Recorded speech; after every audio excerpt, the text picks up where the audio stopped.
You know what? Today just might be the best day of the whole darn week. Good morning to you and welcome back.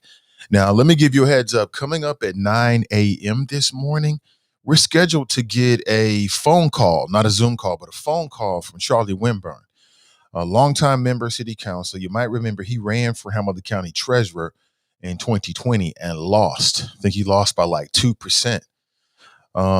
But the person that was the incumbent has stepped away. And even though he lost, that means that the Republican Party had an opportunity to appoint someone in the interim. So between, like, let's say now and November, when Jill Schiller will take over. But Charlie Winburn is not a man to sit on his hands and rest on his laurels. He has plans. He'll be my guest this morning to talk about it. If you're a homeowner or perhaps a future homeowner, you're going to want to make sure you check out what he has to say. We might even talk a little bit about his Focus 21 series as well that we've been promoting here on the Nathan Ivey Show. And the man himself will be here to tell you more about it later on today. Looking forward to that. Good morning, everybody. How are you? Listen, if you're not hip, get hip to the Melanin Insights podcast with Britt and Cass. The latest episode is up on wherever you listen to podcasts. Could be Spreaker or Spotify or maybe Google Plus or Apple Podcasts. Wherever you listen to podcasts, you can listen to the Melanin Insights podcast. And the ladies are gearing up for their first live stream coming up this Monday. So I'll tell you more about it today and tomorrow and over the weekend via social media. But check them out. Go ahead and subscribe this morning. Get ahead of the curve. On today's show, victims versus activists in the Black community. Man, damn, what happened? I thought we was all family. Have you been paying attention to what's been happening?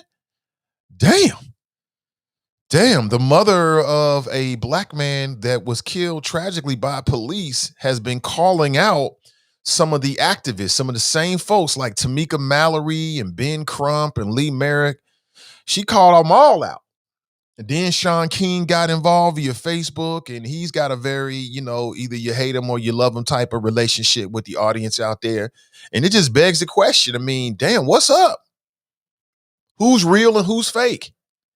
You got the mother of a Black man that was killed and mourned across the nation. Like everybody was talking about the case. And you would think that she would have a better relationship with some of the folks that are out there on the front lines, seemingly fighting for her behalf and the behalf of other people out there. But we got a situation, fam, where you got victims versus activists in the Black community over these issues. Some folks are saying that people are getting paid off of Black death, the commodification of Black death. That's what people are saying. And we must discuss this morning. I want to get your thoughts. Also, man, this thing with CPS is not going away.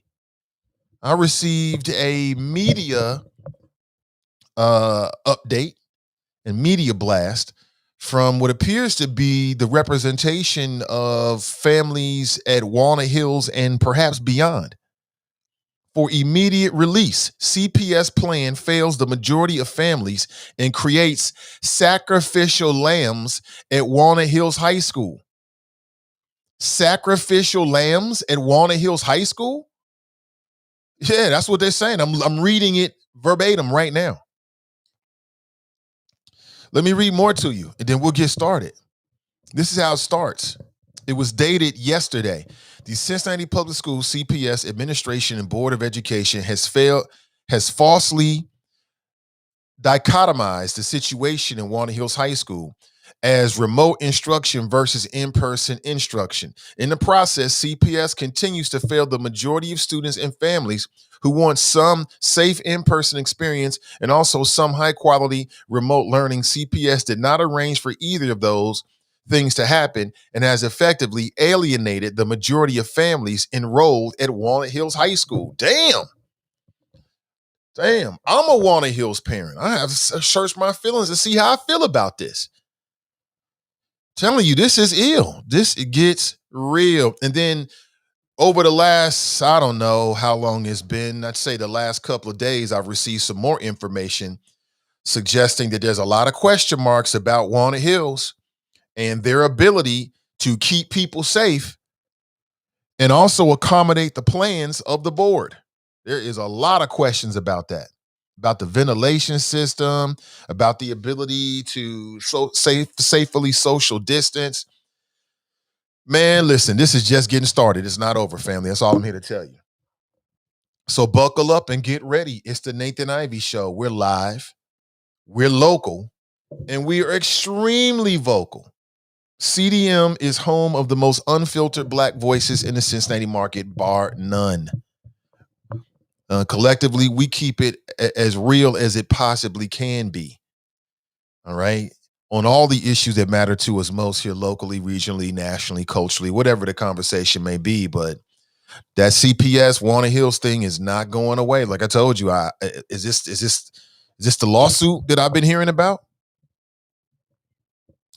The CPS Board of Education inexplicably and unjustifiably reversed the earlier decision to maintain Walnut Hills High School remote instruction and instead substituted a pilot technology and purported to allow for concurrent learning from home in the classroom. But the facts show that the technology was never in place, and CPS has no plan to provide the intended technology. Hold on, let me blow this up here because it's very, very small. I'm trying to read this to you. Here it is. Let me read this. This is what happens. This is what people are talking about right now. But the facts show that the technology was never in place, and CPS has no plan to provide the intended technology in an efficient and effective manner before the intended start date of March 31st. The outcome of CPS's conduct is ongoing oppressive anxiety and uncertainty for students, parents, and teachers. I told you yesterday before I even read this that my daughter's anxiety and our anxiety went through the roof. We got more anxiety and there's more uncertainty now than before when the board made the decision or the decision was made for everybody to remain virtual. When they say that they're trying to reduce the anxiety, and their actions have done for some the exact opposite. For some, I don't know what the numbers are. Let me read more to you. In addition, there are legitimate concerns with the Walnut Hills High School ventilation system. The ventilation system is so loud in many rooms that it's difficult for students to hear the teacher. Speaking through a mask creates more obstacles to successful learning under these conditions for both remote and in-person learners. So I can give you more details. Matter of fact, I can put it up on the screen for you. You can check it out for yourself if you be into it this morning. Again, 513-873-7134. You got me until about 10 a.m. this morning, so we can get into it on any of these issues. I'm here for it on any of these issues this morning. What is your pleasure? Where do you want to start? Where do you want to start? Damn. So I don't know what this is going to mean, and is it going to culminate into what? Some type of legal action? I don't know. All I know is I received this media alert within the last 24 hours. I've been given some information that perhaps there's something like that going on, but we'll see. Walnut Hills Parents for Remote Learning is a group of approximately 130 parents of students enrolled in Walnut Hills High School. So they represent 130 students at Walnut Hills High School. Have you heard about this? How do you feel about this? How does this hit you? It is what it is. We are where we are, family.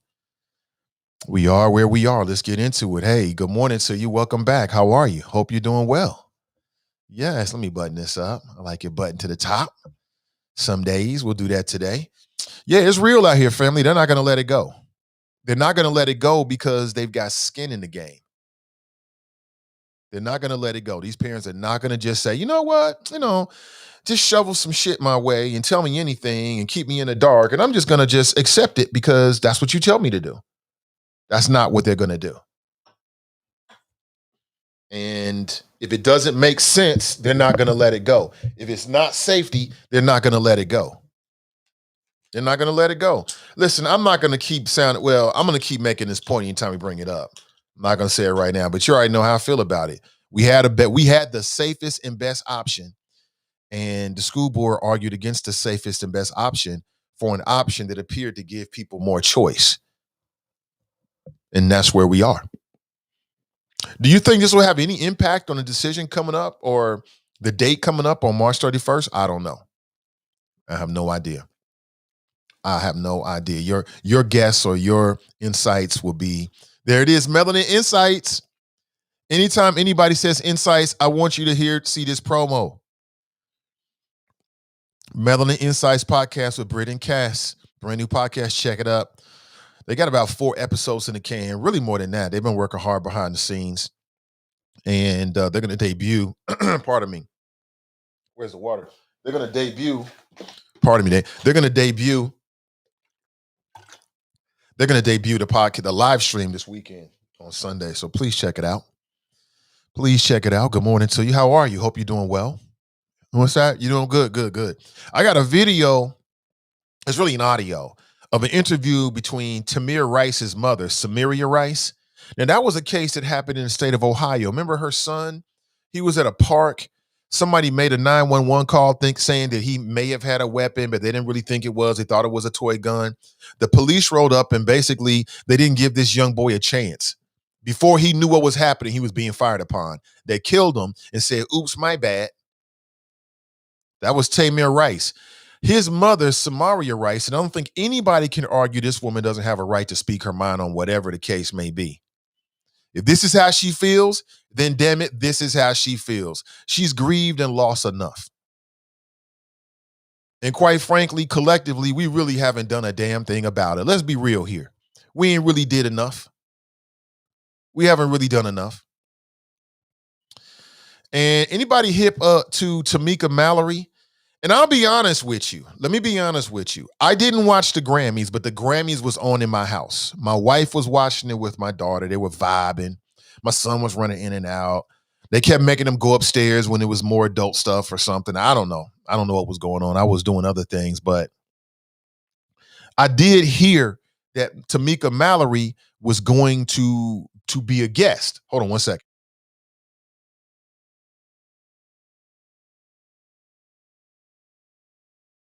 And I'll be honest with you, my first thought when I saw that Tamika Mallory was going to be at the Grammys, apparently she was doing a poem, something, Beyonce. I don't have all the details. I just know she was there and she was kind of like, continuing the message and fighting for justice and raising awareness about these issues. My first thought was, damn, sis everywhere. That was my first thought, like, damn, she everywhere. She everywhere. I wonder how, that was the first thought that went through my head. And it went through my head in less of a positive way. It was like on the fence. Like on one hand, I was like, well, she got to be everywhere. On the other hand, I was like, damn, she everywhere. And I think it was that set off Samaria Rice, mother of Tamir Rice. She called out Tamika Mallory, quote, I'm tired of you Black Lives Matter, Tamika Mallory and crew itches that's riding these families back, and y'all ambulance chasing attorneys Ben Crump and Lee Merrick.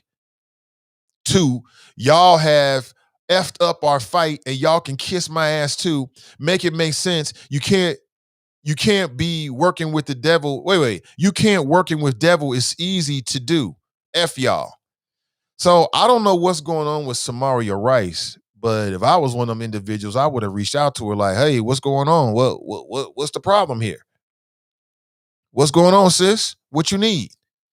And I'm sure they have, but it's been this whole thing online for like the last day or so, even maybe a little longer than that, actually. And I want to get your thoughts about it. Have you been paying attention to this? Generally speaking, what is your impression of this dynamic? And this comes at a time when more and more people are calling out Black Lives Matter. I saw there was another victim's family about a week ago that was calling out Black Lives Matter saying, where's the money at? Y'all got all this money that y'all been raising.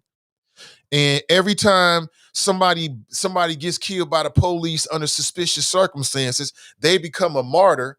Y'all run out here, get donations for your organization, but we don't see none of the cash. Where's the cash at? Where's the cash at? So that was already a conversation that was going on.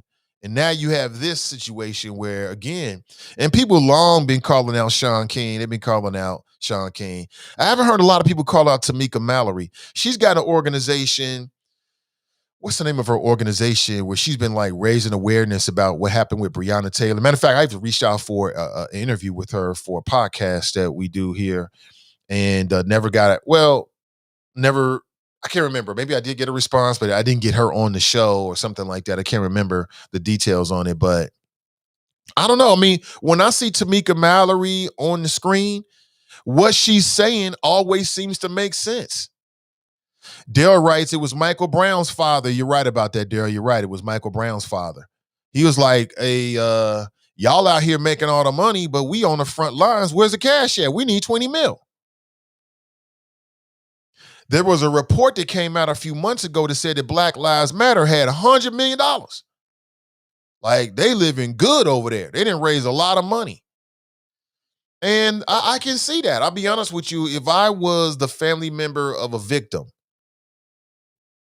of like Michael Brown or Tamir Rice, and I'm trying to start my foundation or whatever, I'm the one that really lost the pain. Then I see other people out here starting these nonprofit organizations and then using the images and the pain and everything associated with the death of my family member, and you making all the cake and we ain't making no cake. I got a problem with that. I'm gonna be honest with you. I will feel some kind of way about that. So I can understand that. Is this good for the overall family movement? Is this good for the family movement or not, in your opinion? I want to get your thoughts about it. Is this good for the family movement? You tell me. You tell me. I want to get your thoughts. So Tamika Mallory, she brought Little Baby. Somebody's writing, Tamika Mallory brings the fire to Little Baby's Grammy performance. So she at the Grammys.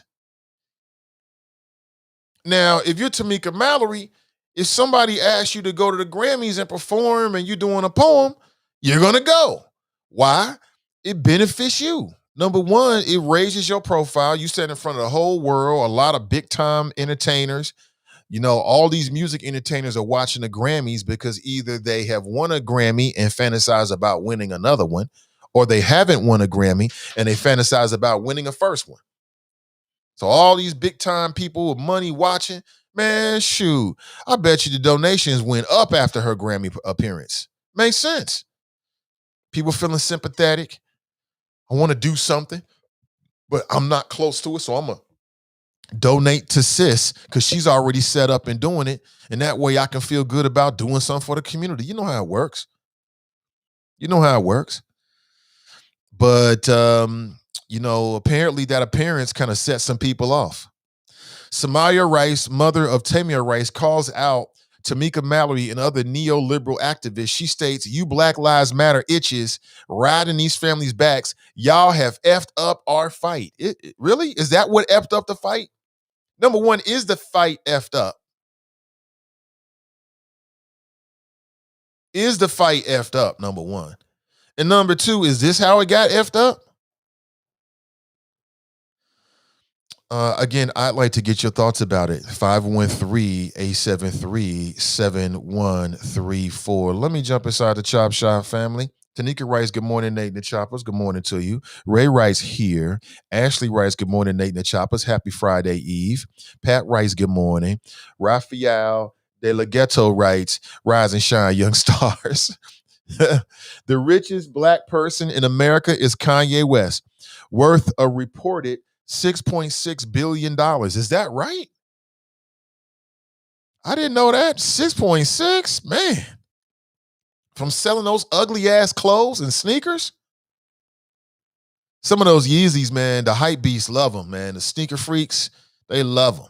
I don't say that in any way negative. I mean, it's a great hustle from what I can understand. It's amazing what's important to us in our culture, man. It really is.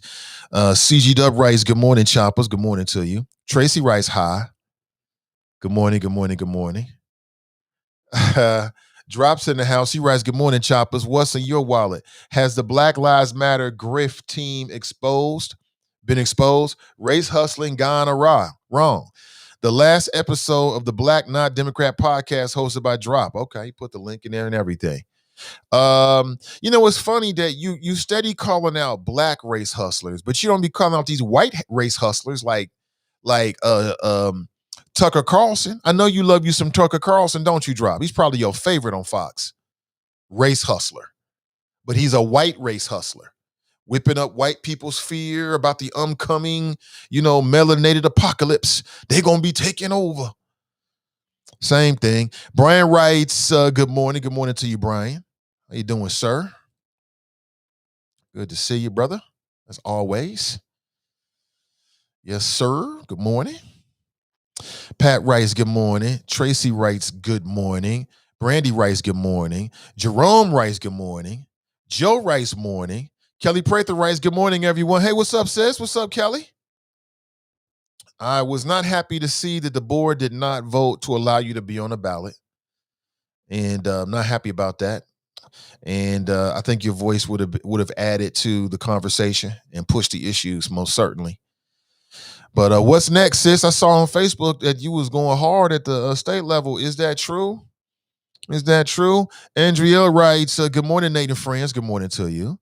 Anthony writes, good morning. Good morning, Anthony. Regina is in the house. She writes, good morning. Love that. Love everything about that. Darlene writes, hi, Nate. How are you this morning? Darlene, I am doing great. Is this my good friend Darlene from back in the day? Is that from former colleague?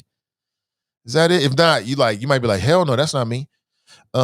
See, Alicia writes, guys, morning, choppers. Good morning to you. Good morning as well. Good morning. Good morning. Carmelita writes, good morning. Good to see you, Carmelita. Daryl writes, good morning, Nate and the choppers. Miss Rice gave an interview to Clay Kane yesterday, and she had plenty of smoke. Speaking of which, shout out to Clay Kane. He does an excellent job. I enjoy his show. I thought his interview with Omarosa was the best interview with Omarosa that I saw. It was by far the best. He held her accountable and didn't take no quarter. He wasn't afraid. He held her straight accountable to her face. I appreciate that. We need those kind of journalists. You know what I'm saying? I'm not gonna say I'm a fan, but I'm a big supporter of Clay Kane. I think he does excellent work. Excellent work. Shout out to that brother. And of course, I'm hip to the interview. I have not heard all of it. I thought I could enjoy the rest of it with you. We could do it live together. Are you into that? Let me know, because I've got it queued up right here. Check this out. Okay. What is it that you want people to know about what you're feeling right now in this moment? Well, I'm very overwhelmed, and I'm aggravated, and I'm frustrated. Mm-hmm. Yes, that's the feeling that I'm having right now. Because I went to bed and I woke up and I seen the young lady, Tamika Mallory, on the Grammys. And it just irritated my soul so bad I had to say something. For folks who haven't heard it, let's play the brief clip of Tamika Mallory on the Grammys during a performance of, I believe it was the rapper Lil Baby. It's very short. Let's just play it so folks have some context. We can play that clip. It's a state of emergency. It's been a hell of a year. Hell for over 400 years. My people, it's time we stand. It's time we demand the freedom that this land promises. President Biden, we demand justice, equity, policy, and everything else that freedom encompasses. And to accomplish this, we don't need allies. We need accomplices. It's bigger than black and white. This is not a trend. This is our plight. Until freedom. Until freedom. So, Ms. Rice, you were saying in one of your posts that, and I'm paraphrasing here, that you felt like there was some clout chasing going on. And some people are interpreting it as, well, she took that as a moment to call out President Joe Biden. But what, as somebody who has been in this movement, have been personally affected, explain why you felt like it was clout chasing. Well, it is clout chasing. I don't feel that's what it is. Mm-hmm. Anytime you have activists people, we don't even know where these people come from, that's be speaking on behalf of our children. We never asked them to represent us. And then you rep the benefits with movie deals and book deals and you develop a platform off our children, off our dead children. Absolutely. So we're going to call it what it is. They avalanche chasing Benjamin Crump, Lee Merritt, up and down the United States. We are tired. Okay, we're tired. I'm still building a center for my son. And Black Lives Matter got the nerve to say they got $90 million after 6 months or something. Whatever the case, whatever the wording, I don't have to get it right. I know the facts. You know what I'm saying? So as I'm building and still fighting for justice for my son, because we still got a 10 months left to get perjury charges on Timothy Loman on a state level in Cleveland, Ohio. Those type of people, Sean Kings, Tamika Mallory, Patrice Cullors, y'all make it very hard for us to fight our fight. The families need to be always on the front line. And they need to step up and start saying their kids' name and start coming together as one. So that's the problem that I have. Because they make my job hard. I'm tired. Yeah, I'm tired. And I'm sure everybody around the world is tired too. They ain't taking care of the community. You got families that's homeless. Can't even bury their kids. But you living good. You living real good off our kids. Our baby's blood, loved ones.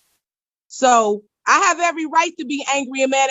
It's nothing wrong with me. I'm fine. Sean King want to attack me. But why are you attacking me? You know what time it is. You know what you be doing. So I don't understand why I'm the bad guy. But I can't be the bad guy because I ain't the only one to feel like this. So I ain't the only one to feel like this. So I must be doing and saying something right. Miss Simpson, what was your reaction to the Tamika Mallory's speech at the Grammys? Damn, so let me jump in here. Damn. Woohoo! Woo! Sis said a whole mouthful with that one. Damn. Okay, so do you agree with her? I mean, real simple. It's a black family conversation right now, right? She was like, you up on the Grammys? We ain't got no phone call. I'm going to be honest with you. I say it again. When I saw Tamika Mallory was on the Grammys, my first thought was, on the Grammys? Tracy Rice Racker. Yeah. Classic flows. She ain't spared none. Ambulance chasing Ben Crump. I've heard people say that about Ben Crump, but again, from my perspective, when I go to Ben Crump's social media page, typically he's taking a position or sharing something that I agree with. But I've heard people criticizing him like he always showing up. I'm not going to assume the negative about these people until we really get some concrete evidence, because that's part of the divide and conquer mentality that's been used against us from the beginning, is our own suspicions of one another. Oh, you out there trying to be out front. You must be trying to do something just for you. It sounds to me, at the very least, there's a lack of communication and with these families. And for me, I can understand that. Like, you out here using my son's or my daughter's name in your press conferences. We ain't never had no damn conversation. We ain't never talked. You out here seemingly representing us, but we have no communication whatsoever. First mistake. If you're going to do that work, I just feel like you should be communicating with the parents. You know what I'm saying? You should be communicating. If you're going to represent them, you should be communicating with them. Oh, hey, what's up, Toy? I'll reach out to you. I do, actually. I will. I do. Hold on. I think we just had a phone call coming in and then they hung up. I think it was Drop. Drop, call me back. I'll put you on, bro. It's been a minute. So I want to get your thoughts about this. I mean, is this healthy? Could be healthy. I don't know. Depends on how you look at it. But you just heard a clip from the Clay Kane show. He does a show on satellite radio, I believe, XM, wherever the black folks are. And he talked with the mother of Tamir Rice. And I'm not here to say this woman is wrong at all. She lost enough, and we didn't do shit about it. Nobody did a damn thing about what happened to her son. We ain't did a damn thing about it. Nothing has been changed in Cleveland. As I understand, it's the same old procedures. They got rid of dude, yeah, but he didn't go to jail. The officer that killed her son. And so Tamika Mallory goes to the Grammys. She all up on the Grammys. And this mother who lost her son, she sees it. She's like, man, I'm trying to raise money for after school programs in Cleveland, which I agree with. Because what happened? Her son was killed after school, right? Isn't that the case? It was like 6 p.m.-ish, I think it was. I support anybody and every organization that understands the need for before and after school programs and is dedicated to funding them. That's something we need to ask our congressmen and women and our city council folks. Do you support before and after school programs with your money? But let me go to the phones and say good morning. Welcome to the show. Good morning, Mr. Ivy. This is your West Side connection, the Black Not Democrat, Drop Squad 52 out here on the left coast, where the border crisis is starting to heat up. How you doing, sir? Yeah, you're right. More and more people talking about it. I'm doing great, sir. Welcome. Thank you for having me. And your topic that you talked about in your monologue about Mrs. Rice and her disgusted attitude toward Black Lives Matter. And Mr. Ivy, this is not the first time we've seen this happen in these Black organizations who, in the beginning, have legitimate reasons to speak out, to form organizations, to organize on behalf of the pain and suffering of Black people. There's many organizations out there like that, and we know who the big three are. But Black Lives Matter has emerged as the Black movement, where everybody Black, and that's a Democrat, obviously, believe in everything that Black Lives Matter stands for. But now that all the money is coming in, people are starting to look into the organization. Now, Mr. Ivy, you've spoken about it many times before. There is no actual structure of Black Lives Matter because all the founding members, except for one, I think, have officially announced that they're no longer part of the Black Lives Matter movement. And there are affiliates and outlets all across the country who don the name Black Lives Matter. So it's starting to be exposed as a possible grift, and everybody know what a grift is, or as I like to call it, race hustling and poverty pimping. And Tamika Mallory, she showed it on the Grammys. And most people, well, not most, but people my age have seen this before, but it was just done different in the beginning, and it has evolved into what we saw at the Grammys with Tamika Mallory. Now, again, like I told you many times, Mr. Ivy, I ain't against nobody making money.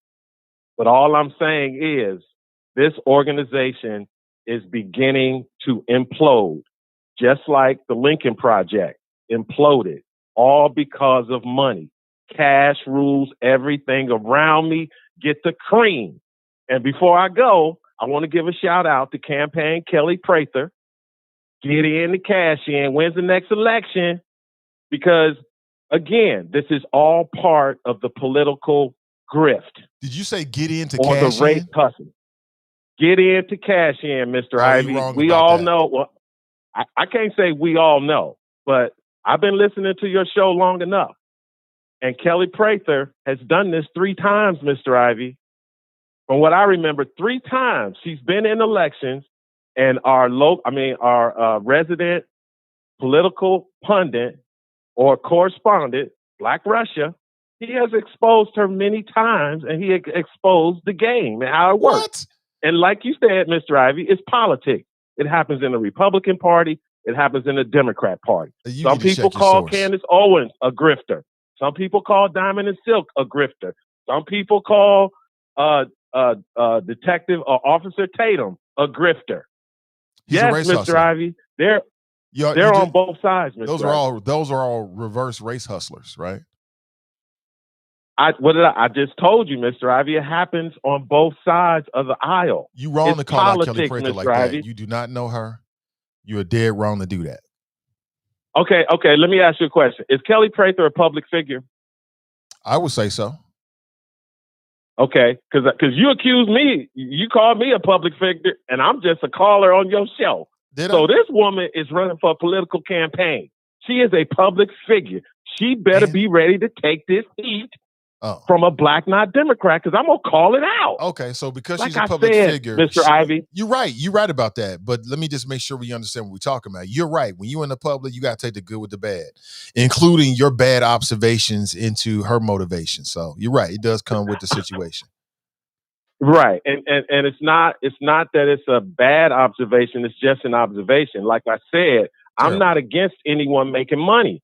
But see, Mr. Ivy, Roland Martin had a show a couple of weeks back. What makes you think Kelly Prather running for office was about money? I think sis was in it for the right reason. She want to see change. Okay, Mr. Ivy, Mr. Ivy, this is why sometimes I ain't gonna say I get frustrated with you, but I get annoyed because you know the political game, Mr. Ivy. If you want to disrupt a campaign, you throw in people like Kelly Prather to go against whoever you choose that you want to pull votes away.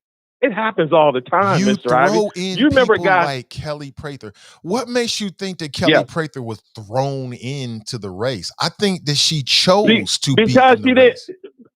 Okay, perfect example. That excuse that she gave for turning in the copies of signatures. Now, come on, Mr. Ivy. She's a professional grifter. I mean, she's a professional politician. She gonna try to pull that, and we saw what happened with the election board. Mark Mallory, I think that's the guy. He was disgusted when she came on here acting like she was a victim.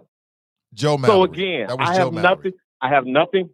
Joe Mallory, yes. I have nothing against Kelly Prather. Sounds like I just call it like I see it. I call it like I see it. And Kelly Prather, I'm not mad at her. Make that money, sister. I love strong black women. She is a strong black woman. Okay. But she is it's a business. It is well recognized throughout politics, okay? Because somebody's got to win, but everybody can't get the votes. So you got to figure out a way to get that winner in a position to win with the right people voting for him, like Avtab Porval. He gonna need a whole bunch of white folks to get in office other than, just the black vote. So, Mr. Ivy, I appreciate you bringing up this topic about Mrs. Rice and how some of these people are it's just disgraceful sometimes how bad it is with the like the Sean Kings, the Great White Hope, Talcum X, that guy. So again, I miss Twitter, but I am now up to episode 35, season 1 of the Black Not Democrat podcast. It's somebody I've been looking for. I ain't seen him in. What's that? I'm sorry. How much longer you gonna be banned off of Twitter? Or is it permanent? I hope it's permanent. Well, it's not permanent because my page is still there. I can still log on. You can still go to the Drop Squad 52 page, but there's zero followers, 0 follows, whatever you call it. Damn. And I'm still there. And what'd you do again? But I'm just copyright. So you were posting other people's Mr. stuff? Ivy. No, Mr. Ivy. It was a copyright video that was from 2015. But you know how I roll, Mr. Ivy. You know what lane I'm in. What did you do? What did you do exactly? The only thing I did was be a black Republican, Mr. Ivy. It was more to it than that. You said copyright. So what was the copyright claim against you? Oh, well, the copyright claims are almost the same as on YouTube. Anybody can put in a claim. Right. Anybody. Right. So once they put in a claim, you get flagged. Right. Okay. And everything that you're part of the algorithms now. You get put in the same category as the president of the United States. No. So anybody that you follow, anything that you like, anything that you click onto, it gets put in your file, so to speak. So again, I was on that list. You know how it was at the time. But it sounds like you and glossing I'm over a gone. lot here. It sounds like you were doing What? some things and it became a cumulative kind of thing where it just kind of built up. But what did you do specifically? You went somewhere and you made a video with somebody copyrighted material and then you got flagged years later. Is that what happened? Well, like I said, I was labeled as a habitual offender. Okay, I've been suspended because you are. I've been suspended. I've been suspended at least, I think, 6 times. Well, that's what I'm saying. On Twitter. You keep effing with the system, man. What you think's gonna happen? Yes, that's what I told you. That's what I do, Mr. Ivy. I push the envelope.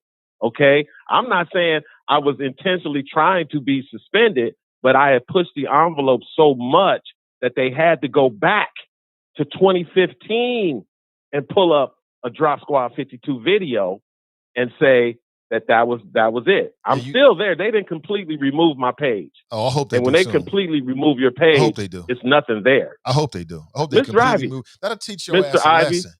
That'll teach your ass a lesson. But it did. Did it? But Mr. Ivy, if I had not been suspended on YouTube originally, when I first retired and I was learning this whole social media game, if I had not been suspended then, Mr. Ivy, I would have never found your show.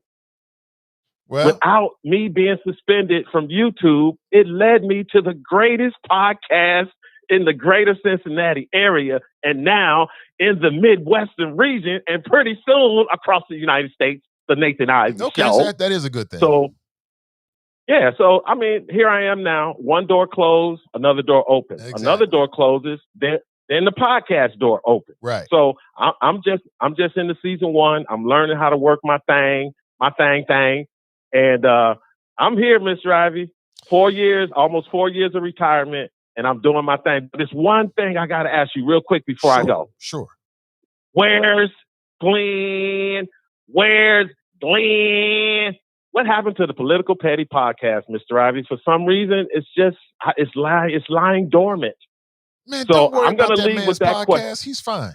He is just fine. Trust me. Well, oh, okay. Well, we're going to find out, because every time I call him out, all of a sudden, a 10, 15-minute podcast pops up. So we're going to see if it happens this time. I think it's just coincidence. So, yeah, right. Yeah. What's your saying, Mr. Ivy? Winners focus on winning. Winning. And losers focus on winners. So just stay focused on what you're doing.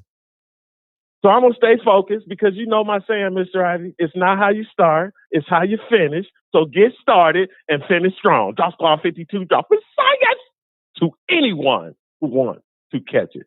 Peace. I'm here with the entire flow. Thank you for the call, except for when he's trying to call out Kelly Prather. He's wrong for that. He's wrong for that. Yes, no, he was out of line with that one. Yeah, trying to insinuate she has some kind of like less than above board motivations. I don't know how you got that information, bro, but see what we do with one another? No wonder we can't get a fucking head in this country. Look, we tearing each other down, which leads me back to our initial conversation this morning. We got a couple things going on. So in about 30 minutes, we're scheduled to be joined by Charlie Winburn. He is the Hamilton County Treasurer. And he's going to talk about, what the Hamilton County Treasurer's Office does and what he's going to do with the Hamilton County Treasurer's Office. He's your interim Hamilton County Sheriff until, I believe, November. We'll get the specifics from him. And then Jill Schiller, who's a Democrat, white female Democrat, is going to come in and take over. Okay? So what is he going to do with this short time? We'll find out later today. Plus, he'll talk a little bit about the 2021 Focus Series and what you can get out of it, what the purpose of it is. And that's at 9 a.m. this morning, so stick around for that. Don't go anywhere. We're talking about victims versus activists in the Black community. The mother of Tamir Rice is calling out people that, at least on the surface, appear to be activists who are working in the best interest of the community, the Black community specifically. And you would even say, like her. They talk about police brutality, overreaches of police. You see them, and by them I'm talking about people like Sean King, Tamika Mallory, and Ben Crump.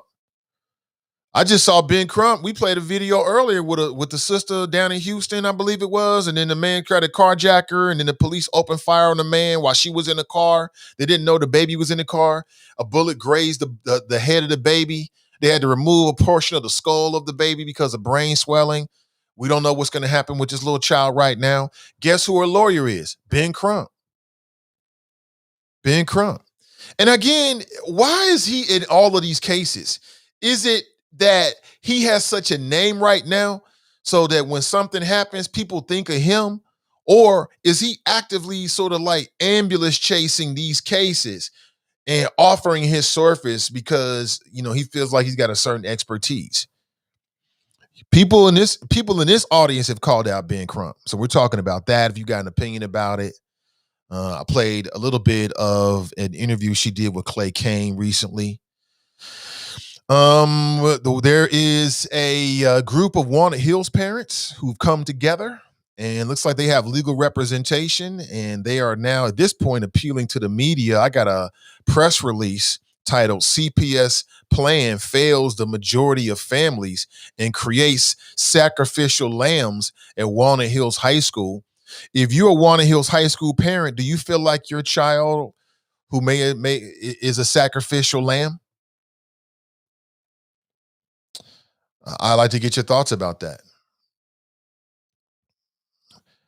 Let me see. If the majority of Walnut Hill High School students return to school, as CPS own survey data suggests, students and staff will be endangered by the scientifically unsupported less than 3 feet of social distancing and very high COVID-19 exposure, compounded by the disruptive and inadequate bandwidth and noisy environment.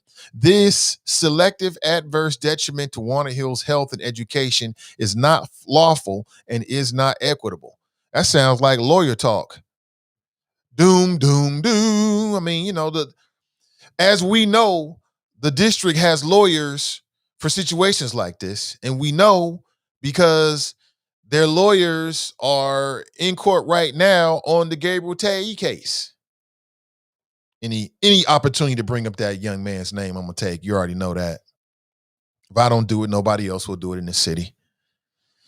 Let me see.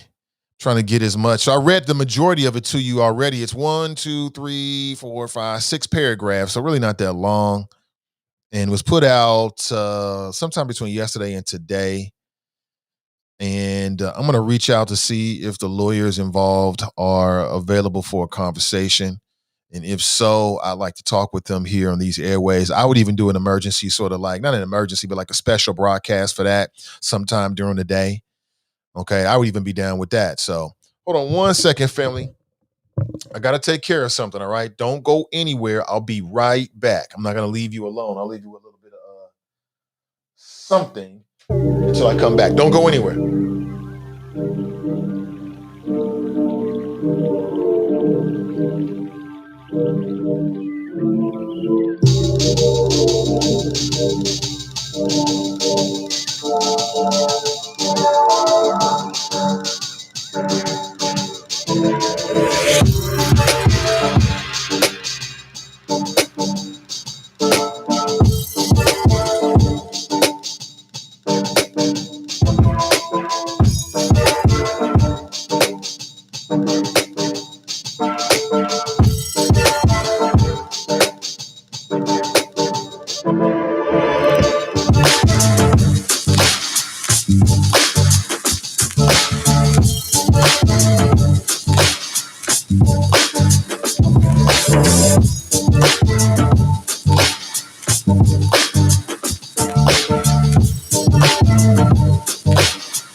All right, my apologies. I had to step away for a second.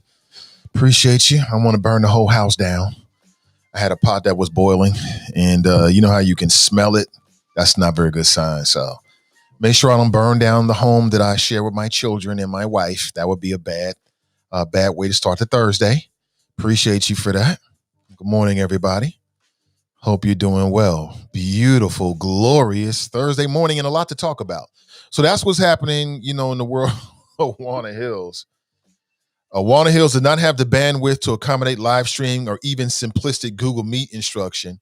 Rather than purchasing adequate bandwidth, CPS is removing bandwidth from all other schools in the district in an attempt to accommodate Warner Hills. That doesn't seem fair. Is that true? CPS is removing bandwidth from all the other schools because they don't have it at Walnut.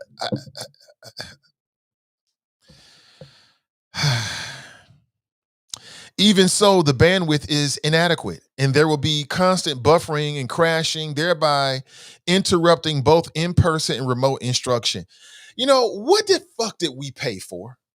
What are we paying for with CPS? I thought I've made this point because, you know, having worked in CPS building, I can tell you it ain't a wash with cash inside those buildings. So, I mean, part of it is that we need to ask ourselves as Cincinnatians, are we willing to come out of pocket to make sure that the Cincinnati public school systems has the money that it needs for technology? Okay, let's just cut to it. What is the dollar amount? What do we need to do so we can get these schools to do what we all want them to do? What is the dollar amount? Let us know.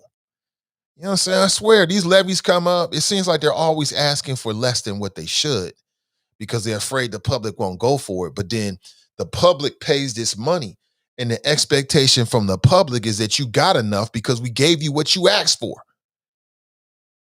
You know, the next time the CPS has a levy, they need to ask for what they need. If that's what you need, that's what you need. Give us the number.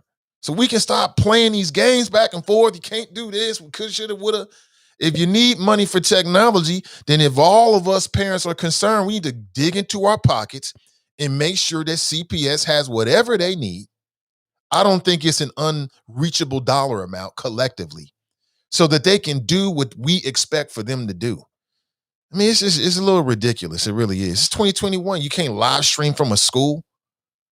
You got motherfuckers live streaming in all over the fucking globe.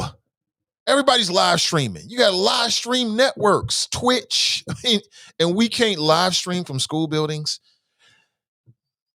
I could live stream from Mount Everest, and we can't live stream in school buildings. Clearly, the parents, the community has failed the system because we got all these Fortune 500 companies around here, and everybody loves children. But CPS don't have the coin to live stream. I live stream every day. And of course, that's a very, very small example. But what I'm saying is it's not impossible. It's nowhere near impossible. It's very, very possible. Sounds like from what I'm reading, it's a dollar amount. It comes down to dollars. And what I would say as an individual is send us the bill. What is the number? What do you need? We need a school system that has a little bit of money to the side, and I'm sure they do, and I don't know what that dollar amount is. I have no insights into the budget process of CPS. I'm not acting like I do. I'm just saying in general, you know, I want a school system for us that, and again, you know better, you know, when things happen, you learn and grow. We need something to the side. So I won't call it a rainy day fund. I would call it a pivot fund or an unforeseen fund. You never know what the next 10 years is going to bring and what the challenges are. We cannot afford to be behind the curve like this. I mean, just on some levels, this is silly to me that, you know, that CPS, Cincinnati Public Schools, is not at a level where this should just be easy. This should just be, you know, point and click. You know what I'm saying? This seems to be a very, very, very simple, small hurdle to me in terms of the technology. I haven't looked at their system. Not sure if I looked at their system, I don't even understand what I'm looking at. All I'm saying is that as a parent, you know, if that means more of an investment in our school system so that our school system can do what we all want it to do, and maybe even some of the things that we don't even know we want it to do right now, but we may want it to do, then let's get it done, please. Can we make this happen? What is the dollar amount? The money invested in the new equipment is essentially wasted. Without the proper amount of bandwidth, any new equipment purchase is worthless. That's true. But I don't understand why that's such a hard thing to do. Again, Smarter people than me can figure it out. Here's another one. In addition, there are legitimate concerns with the Walnut Hills High School ventilation system. The ventilation system is so loud in many rooms that it is difficult for students to hear the teacher. Speaking through a mask creates more obstacles to successful learning under these conditions for both remote and in-person learners. So there it is. There it is. Here's more. Walnut Hills parents opposes the political expediency of appeasing special interest groups and CPS board members and other government officials who have other conflicting objectives. You know, I've heard all kinds of things. I'll just tell you some of the things that I've heard. This is just pure speculation. This is just rumors and whispers. But I heard that you had board members that were meeting with privileged parents that got some money, at least on the surface. And these parents was promising that things could happen that they can't really come through with now. Now, I don't know if these parents were specifically at Walnut Hills or they were talking about in general. I get the sense that we're talking about Walnut Hills parents. But then we kind of find out that they can't come through on the promises. So like I told you, humans worse than COVID. I'll say it again. COVID is very simple. It simply wants to replicate. It simply wants to live. Humans have all these different agendas and all these different interests, and they make things far more difficult than they really have to be. So that's the update on the Walnut Hills saga. I guess we'll find out. So Walnut Hills parents are scheduled, is it today or tomorrow, to have, either whenever it is, I'll be on the line along with many other concerned parents waiting to hear what the plans are. So that on Monday, by Monday, the end of business on Monday, we all have to turn in our preferences, to the school so that they can start making their plans for the March 31st opening. And I'm telling you, folks, the anxiety levels went up. The level of just question marks have gone up. It's worse now than it was before the school board made the decision, but it'll be better. At least the kids are going to get an extra 30 days of in-person learning. So that's really important. That's really important. Tiff writes, tired of hearing about Walnut Hills High School. Either go in person or stay home. Meanwhile, Taft High School basketball team plays in the semifinals game tomorrow. Well, Tiff, that's a luxury you have. I don't have that luxury. I don't have that luxury. Nakia writes, good morning, all. Derek's in the house. Good morning, brother. He writes, good morning, fam.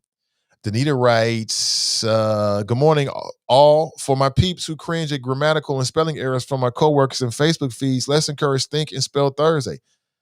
Yeah, he put me in that list.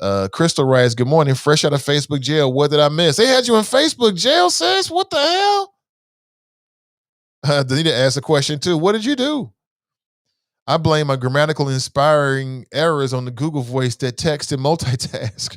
Okay. Crystal writes, Until Freedom, right? That's the name of Tamika Mallory's group. Thank you, Crystal. Def is in the house, writes, greetings, all. Good morning to you and greetings. Janine writes, please correct me if I'm wrong, but isn't Black Lives Matter a Caucasian organization? No, Black Lives Matter was started by Black folks.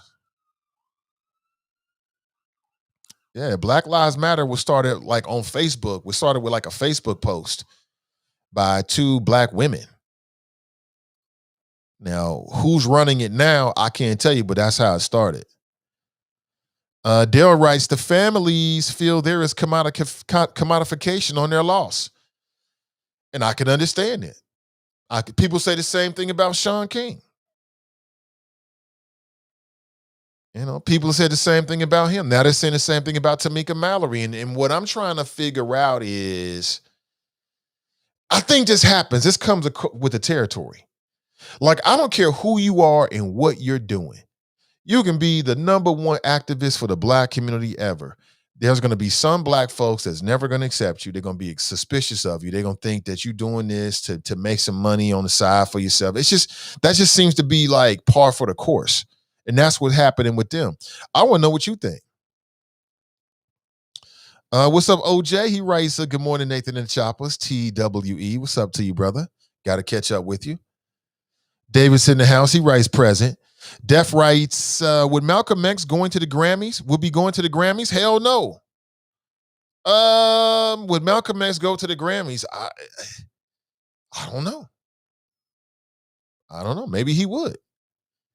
Is there anything wrong with an activist going to the Grammys? So Tamika Mallory went to the Grammys. I don't know if she was invited or she was a part of just the performance and the awards and all that kind of stuff. And she says, look, I'm going to use this opportunity to raise awareness about these issues and my platform. That's what she's doing. I would like to see how much money. I would bet you that she got a surge of donations to her cause Until Freedom after being on the Grammys, because that's part of the reason why she probably went on the Grammys. Now, the question is, do you think that's fair or not? So, like, let's not kid ourselves. Tamika Mallory went on the Grammys because she thought that it would amplify her message and her platform. Okay? Amplify her message and her platform. She don't even have to mention the platform, but her being there is going to amplify we know she was there to amplify the message. I think even Tamika Mallory would admit that. I went there to amplify the message. Now, would she admit that she went there to amplify what she's doing with her own organization? I don't know. She might. And if she did, would that be a problem? Would you have a problem with an activist like Tamika Mallory? She didn't lose anybody. We haven't been talking about one of her relatives. For whatever reason, she gets invited to the Grammys. Do you think it's wrong for activists to go to those type of award platform situations to raise awareness about issues and also about what they're doing? I don't think so. But it opens the door for people to say, oh, the sheer fact that you're there and you didn't invite the mothers. See, maybe that's what it is. Again, I'm purely speculating to keep the conversation going. We got a guest coming up at 9 a.m. just to give you a heads up. But I want to know how you feel about this, because we see this happen a lot. How do you feel about this? Like, do you feel as if the problem that Tamika Mallory had is that, okay, you go to the Grammys, what you need to do is you need to call Tamir Rice's mother, call these other parents that are out here doing things and bring them on the stage with you and share that moment with them. That way they get a chance to get some shine too for their organizations, because a lot of these folks have their own organizations. Hey, what's up, Jay? Thanks for the friend request, man. Welcome. Is that the problem? I mean, because at the end of the day, you got to understand people. Maybe there was a tone deafness on the part of Tamika Mallory, or maybe she did reach out and didn't get a response. I don't know. I'm just keeping the conversation going. You tell me what you think. Good morning to you. What's up, Cass? How you doing? What's up, Rick Jeanette? She writes, happy Friday Eve, Nathan and the Choppers fam. Make it a day much better than the last. Nat writes, Clay Kane, one of the best talk shows, because he researches before he speaks, informed opinions. Yes, I enjoy his show. We got a call coming in. Let's take it. Good morning. Welcome to the show. Hey, what's going on, Nathan? This is Brian. Hey, Brian. Good morning to you, brother. Welcome. Thank you very much, man. I just want to throw a little few stones into this pond on these organizations and these families and this struggle against police brutality. Because I'm speaking from direct experience, not just as an honest activist, but as somebody who has worked with literally hundreds of families over this last 30 years. And I have said this over and over again. What's going down, sorry about that. I had to put the sound back on. What's going on with this is something I've spoke about for a long time. That is, Black Lives Matter as a national organization, and in the different forms that it's divided itself into, M4BL, there's various things, the global network. They derailed the original struggle. I won't say the original, but when they came into existence in Ferguson, there were original leaders there, including Darren Seals, who were organic leaders that emerged from that struggle. Black Lives Matter parachuted in. They didn't have a chapter there. and didn't for the ensuing 6 years, had never had a chapter there. They swooped in, discredited those rank and file leaders of that struggle, and then proceeded to set up their cash grab. They took all that money. Anytime somebody donates, that's why when I go to protest, I don't say Black Lives Matter. I don't chant it, because most of organizations around the country who are doing this work are family organizations and other groups who are not called Black Lives Matter. But what happens? At these protests, people chant, Black Lives Matter, Black Lives Matter. And then the uninitiated activist or person who's there and wants to figure out how to help this local struggle, they don't know the names of the groups. They don't even necessarily know the names of the families where they live, like around the George Floyd fight. People don't know the local families that they're fighting around. They don't know the Gerari Porters or the Melvin Gastons or other people. So what happens is they go on to Google and they Google the chant they hear the most, which is Black Lives Matter. And when they go there, if they can give money, maybe they can't participate or whatever, but they can give money. So they give money to this group and it goes into other projects. Black Lives Matter does not represent the families and the billions of dollars. And can you hear me? Yeah, I hear you, brother. Oh, the billions of dollars that they're making, that they have made, and it is now in the billions. The billions that they've made have gone to very few families around the country in their legal and other battles. That's a fact. I said this years and years ago, and some of y'all booed me and said, no, that's not blah, blah, blah. People booed me. People thought I was full of it. Now the facts are out. I wrote about this in 2016. I wrote about this in 2017, and I wrote about it again last year, telling people. And there's people in Ferguson. Now, those leaders who got discredited, by the way, by BLM, guess what? All of them but one has been shot in the head and burned in the back of vehicles. This is why I keep telling people, including people in this room, this is not a game. I'm not playing. This is serious business. And there are people dying around it. There are many honest activists in this country who put their lifeblood and put everything into this fight, like TNT pointed out. But the problem is there is a misleadership nationally in this struggle, and they're taking money. They're taking money in Louisville. They're taking money in cities all over. They're taking money in Cleveland. They destroyed Tamir Rice's mom, Samaria's campaign for her son. They literally destroyed it. I was part of the original organization of this. People who know me know I'm not in the horn tooting. But me and probably about 6 people in different cities had really organized an effort that raised for this event that we were going to have for Tamir Rice's mother, thousands of dollars. We had the unions behind it. We had the AFL-CIO and other unions willing to pay for buses to bring people from around the country. We had churches in the South who were willing to bring their parishes and come on church buses and come all to converge on one event for one day to support Tamir Rice.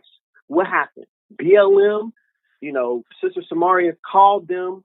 This is early on when people didn't know what they really were, called them looking for help, which she should have done. She called this organization to claim they were something, looking for help.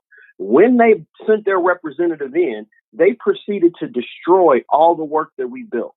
They called off the national action that was on a single day and instead turned it into a 4-day conference. They would not call, and my point is that workers who work for a living, they need one day where they can take off work or whatever, come in for a day, show their solidarity and be able to leave. No, they changed it into a conference. We had a phone conference where everybody could participate. Everybody could talk. Everybody could say their ideas. When they came in, they shut it down. No one could talk. It was a closed call, and all you could do basically is take orders. All those churches in the South that had organized to come up, they basically pushed them out because, yes, true, some of these churches they're Christian churches or whatever. They may feel some way about gay or trans people, which is wrong, but it shouldn't be about them. But they used that issue just like they did with the leaders in Ferguson, that they weren't all necessarily the brightest or could explain in the clearest way questions of gay rights and trans rights. So they used that to discredit them. They did the same with the churches. With the unions, once they called off the single day, the unions were like, well, we can't come for 4 days. So we can't do that. People got to work. They literally destroyed that action. And then they told Samaria that the reason why the event failed, which the event, by the way, became this thing called the 4 days Black convening. And it was, instead of being about the families who they had invited around the country, it ended up being a day about Black LGBT, a 4-day event about LGBTQ and trans issues, which do have a place, but not imposing themselves on this conference. So families came thinking it was going to be about them.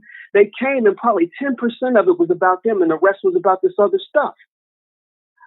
And so instead of using it as an opportunity to educate people about gay rights or trans rights and get people to understand that, there is no quote unquote agenda, but instead, this is just the plethora of the Black people face. No, they created divisions and made it seem like there was an agenda, which at that event there was. So I got receipts for days on this. I'm not going to waste or use the time of this show more than necessary, but I'm a living receipt of this entire experience. And I know families around the country who Ben Crump has gone to. Yeah, we know the success stories. We don't know about the damage that he's left, the wake of damage he's left in places where he hasn't won.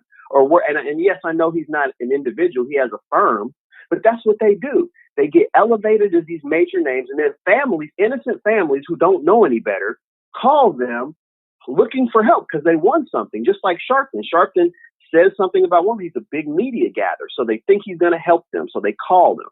And then when he comes and uses them as fodder to make himself more popular and leaves without even talking to the local families, most of them, people then learn. It's a dog and pony show. And this is not new. I was in Birmingham living there in the coal mines, which we had talked about in the past, when he came to Montgomery with one family, trying to act like he was going to represent one family. They literally ran him out of town by the end of the day because he would not talk to, or address the issues of the local family. So sorry I went on such a tirade, but this is close to my heart because the real activists are not at the center of this fight. Instead, there are imposters who are doing a self-aggrandizing money grab. They're grifters, and they make it impossible for people like us to really help the families and put them first. So thanks, Nate, for the time. Yeah, appreciate the flow, man. I could tell he had, listen, I've learned to just sit back and let the flow just let you get it in. So damn. And again, I don't know everything about Brian Taylor. I don't know everything about him. All I know is what I've seen with my own eyes. I've seen the man on the front lines in the streets of this city, fearless, with it all on the line. I can't say anything else.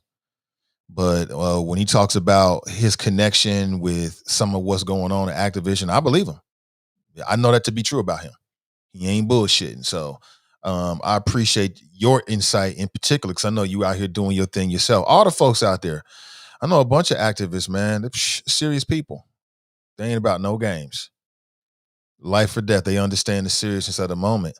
Willing to sacrifice. Have sacrificed. Because you don't do that without sacrifice. You are going to be you're going to have to give up something. You cannot have it all. So he says grifters. We heard Drop use that word. That's come up twice today from the audience. And he said that the real activists are not at the center of the movement. It's imposters. So it sounds like, he just told you. Yeah, she right. Speaking of Samaria Rice, the mother of Tamir Rice, who's calling out, Black activists like Tamika Mallory and others saying, where y'all at? Where y'all been? Interesting. So coming up in about, 1 minute. What is that? Yeah, 1 minute. Scheduled to get a phone call from Charlie Winburn. He's going to talk about his plans for as the first African-American Hamilton County treasurer. Okay, so, you put it that way. What does that mean? So what are Black people going to get out of a Charlie Winburn administration? And how many months does he have? It's between 3 and 11. So what is that? 8 months? I don't know. 8 months, you can get a lot done if you determined. So we'll talk with him and also talk about the Focus 2021 series, which I've been helping to promote for the last few weeks. And it's a couple things. So one is a free 142-page ebook that you can download for free this morning at renewcommunitychurch.org. And also, while you're doing this, sign up for 30 minutes of coaching with Charlie Winburn. And the way I look at it is, here's what I get. I've talked to people who have had business coaches and I've heard good things. I've talked with people who I've even interviewed, life coaches, and it appears to be something you can get a value out of. I've never personally had one. I'll be honest with you. And I wonder if that could be a resource to me. You can look at it as, maybe maybe you're an entrepreneur and you're at a fork at the road. You can take it as objective, unbiased, experienced, a life worth of experience at your disposal with your session. So book your session this morning because they're filling up fast. Book your session this morning. I want you to be out front and center with this, and I want you to take advantage of it if you think it's something that you would get something out of. All right. If you think so, if you've already downloaded the ebook, hit me with a direct message on Facebook one day and let me know what you think. If you're planning on it, when you do download it, hit me with a direct message and tell me what you think. I'm curious. All right. But as I said, we got Charlie Winburn giving us a call. He's on the line right now. Hey, Charlie, welcome. Hey, Nathan Ivey, how you doing today? I'm doing great. Good morning. And I was just talking about the Focus 2021 series, which I know we'll talk about a little later in the conversation. But good morning and welcome to the show. Hey, man, it's a joy listening to you, man. There are some folks that asked me, have I abandoned Radio One? I said, no, there's more outlets than Radio One. I advertise on Nathan Ivey's show, and last year, thank you for letting me buy campaign space on your show. And I would hope everybody that's listening need to understand that advertising is very, very important to radio stations, podcasts. So I want to encourage all of my friends to buy time with you. I think that's we don't have to agree with Nathan Ivey, but we can buy time, and I believe in supporting African-American businesses, man. Oh, absolutely. And supporting Black media, 100%. I appreciate that. Absolutely.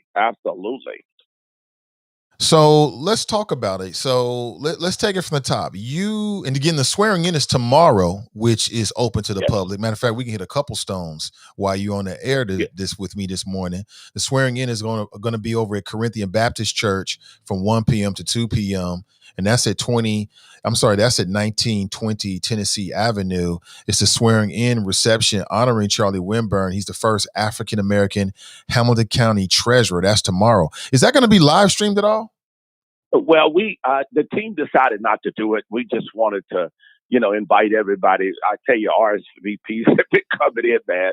After we reach a certain amount of people, that's going to be pretty much it. Now, team just said, hey, we sent out invitations. Let's just go with it. But I would hope everybody that if you come early, you get a ticket to get in. And by the way, we're going to we're going to take everybody's temperature. And then you got to wear a mask. And then on the way out, until we run out, we're going to give away, and we use the African-American company, free lunch for everybody to leave with. And you're going to get a free N95 mask to take with you. Now, I can't hardly breathe in those things, but we're going to give them away hopefully tomorrow. So it's going to be 1 to 2 p.m. at Corinthian Baptist Church. The host pastor is Reverend KZ Smith. So I would love to see you all there tomorrow. It's going to be great. We got music and a little everything going on tomorrow. And I just want to thank the team for giving me an opportunity. Also, Nathan Ivey, I want to thank the 202,000 people that voted for me, actually, to become county treasurer. And as you know, I lost by like 1.89% of the vote. And nevertheless, I'm thankful for those people who voted for me and as county treasurer. Now, I'm not the interim county treasurer. I am the county treasurer. Are you with me? So we are sworn. Somebody had that on a sheet of paper down at the county treasurer. I said, write that off. No, I'm sworn in as the official county treasurer. By the way, based on my job description is found in the Ohio Revised Code, Chapter 321, County Treasurer. My job description is 23 pages. And as a county treasurer, by the way, if I can just get into it now, is that okay? There are 88 county treasurers all over Ohio. And we are responsible as a county treasurer. We have a job description of about 23 pages. And also we're responsible under what we call the Ohio Revised Code 323 on how we collect money. So our major responsibility is to collect real estate taxes. And and we collect real estate taxes on behalf of Nathan Ivy, the following. And most people probably don't know this. So right here in Hamilton County, I'm your official, in a sense, the county treasurer's office is really like your county bank. So we're responsible for collecting money for school districts. That's why school districts, they come to us, townships, cities and villages. We collect money, whether you're in Lincoln Heights or Emily Village or over the Rhine, wherever. We also collect money for joint vocational schools. I don't think they have too many of those anymore, but the county general fund, all the money that comes there, public libraries. The county treasurer's office is responsible for collecting family service and treatment money. All the money that goes to the hospital care indigent, that money has to be collected and protected by the county treasurer. Mental health levy. You heard all these mental health levies. Nathan, we supported. We collect all that money. Developmental disabilities, park district, crime information center, children's services, all of the senior services. You know, all these levies we supported over the years for senior services. Well, we're responsible as county treasurer collecting that money, and also the money for the schools and the zoo. Zoo is a big one. So we have a responsibility. You probably don't know this. The county treasurer is liable for safeguarding all of this money. And if the county treasurer fails to safeguard the money, we're responsible for safety, liquidity of the money, yield of the money. And if we do not make prudent decisions, believe it or not, county treasurers can go to jail. So, you know, I'm too old to go to jail, don't plan to. So we're responsible for that. $1.3 billion actually comes through the county treasurer's office. And that's why I'm so baffled, Nathan Ivy, that over the years, 230 years, we can't even find an African-American who ever ran for county treasurer. It's unbelievable that the county treasurer is the county bank and no African-American that we can find to ever run for it, not even counting being appointed for one. And so it's a major responsibility. Now, what are my functions? So I think this is going to help a lot of people. The county treasurer is also responsible for, it's called the Board of Revision. And if you own property, you own property as a business owner or a residential homeowner, and your taxes are too high or your taxes are too low, guess what? You can come to the Board of Revision. Our president of the Board of Revision is the Honorable Commissioner Dumas. She's the president, the auditors on there, and the county treasurer. So that means if you get a tax bill, and you know, I hear a lot of people are really upset because the tax bill is so high, and you could come before us. You can appeal your taxes if you feel they're too high, too low. That is a major responsibility of that's called the Board of Revision.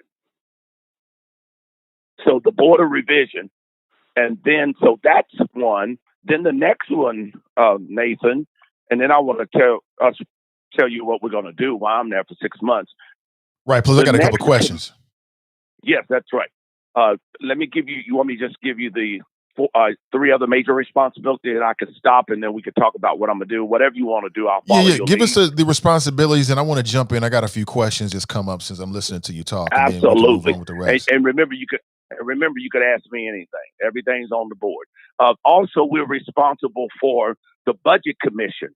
The county treasurer is responsible to review all tax budgets in the county to make certain that their revenue and expenditures balance. So the budget commission is responsible for 81 entities.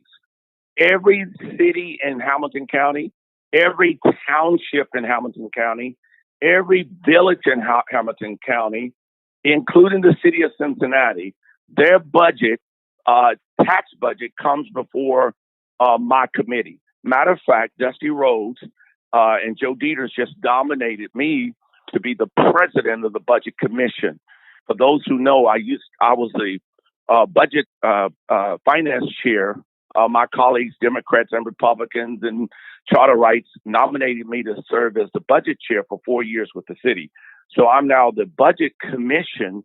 I'm the president of the Budget Commission, and we're responsible for looking at everybody's budget. By the way, the city of Cincinnati will be coming in before my committee soon because they're probably going to be running a deficit. So now they got to come before me, and I'm going to ask them about how you're going to balance your budget, and we're going to look at your revenue. So the third thing we're responsible for, let me just get to it, is we have the Investment Advisory Committee. There are 4 major financial committees that we have.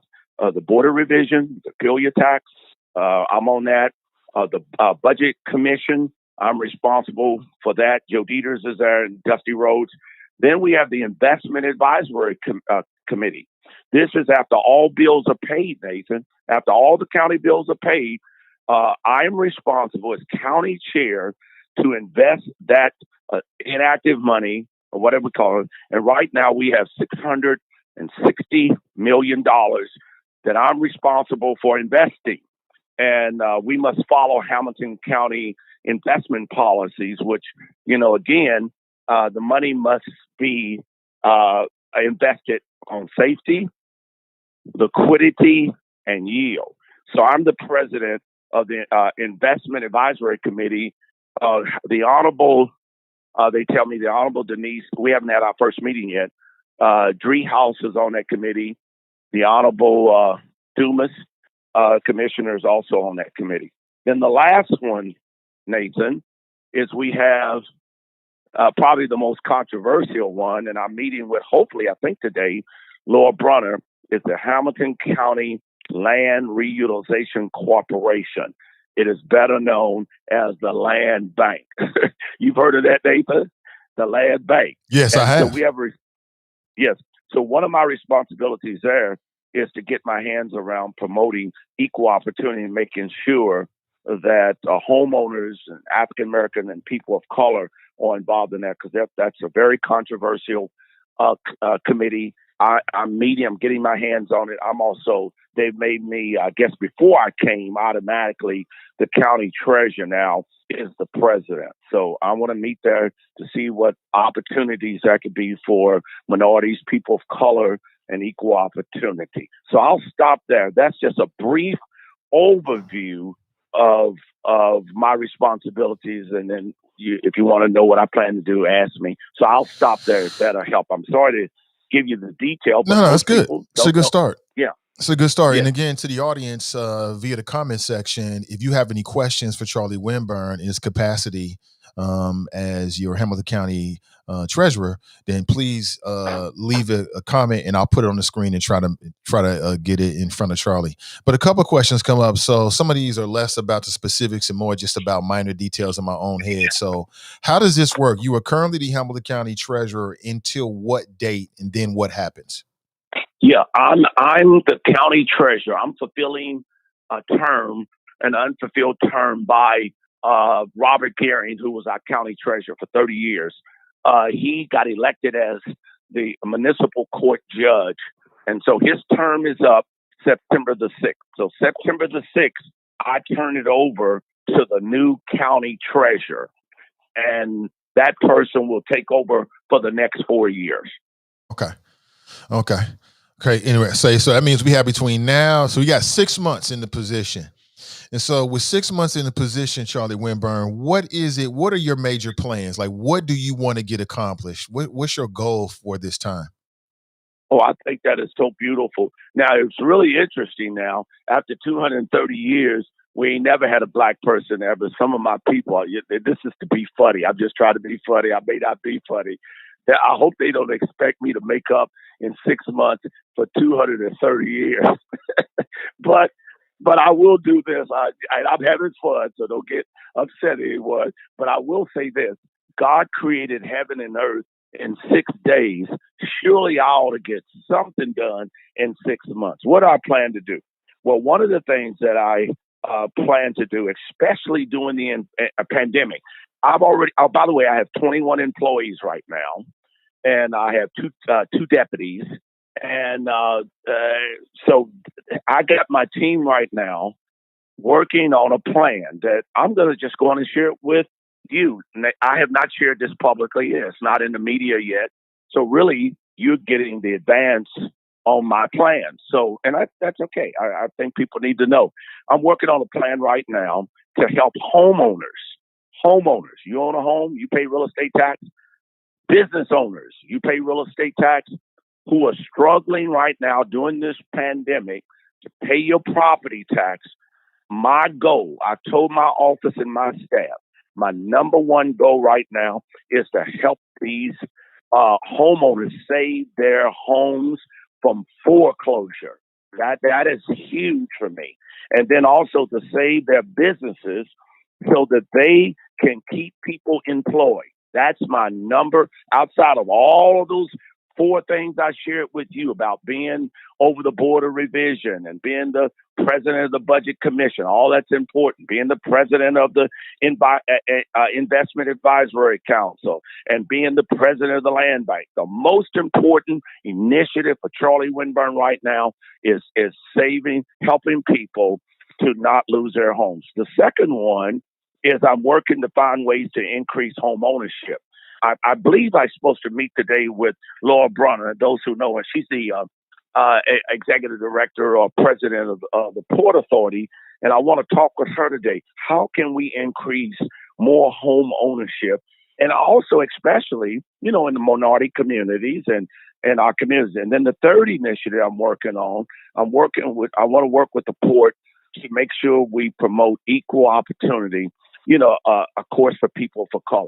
When I was campaigning, Nathan, stop me at any time. I'm a man under authority. I work for you, man. Just tell me what to do. But I will share this with you, Nathan. I've been doing the campaign. I'd had more complaints that people telling me that they need to get their hands around how do they work with the Port Authority, and they have all these issues. Well, I'm going to work with Laura. I've always had a great relationship with Laura Brunner.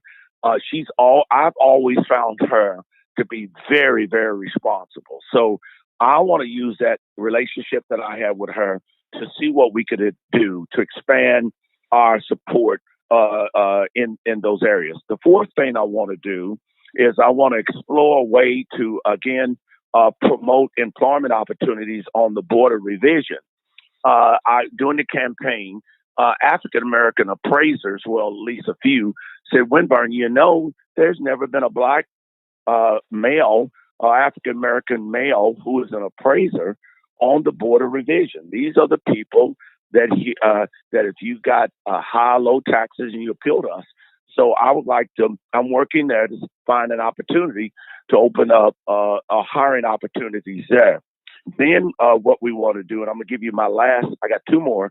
One of the things I want to do, which I haven't seen, is not to take away from Robert Garing. He has done a great job in making sure that our money is safe, has liquidity, and we get a yield off of our investment money. So he has done a good job. This is not to disparage him in any way. However, I'm working on putting together a monthly or at least bi-monthly treasurer's report where I like to come on your show and talk about it. We like to use social media to get it out, to let everybody know here's what this office is all about and what we're doing. So that's one of our initiatives. And then my final initiative, and I pray I can get as much as this done, my final one, and I'll be working with the county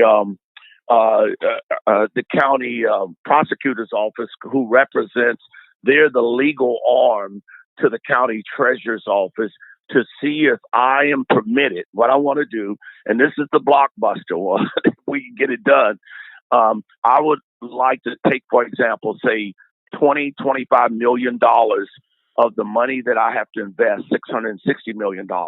And I want to explore the feasibility of depositing that money in a bank or savings and loan institution that will be sensitive to giving out loans to homeowners in Hamilton County, the city of Cincinnati, to fix up their homes so that they could take advantage of the tax abatements. I don't know if you all are aware, and I'll stop after this.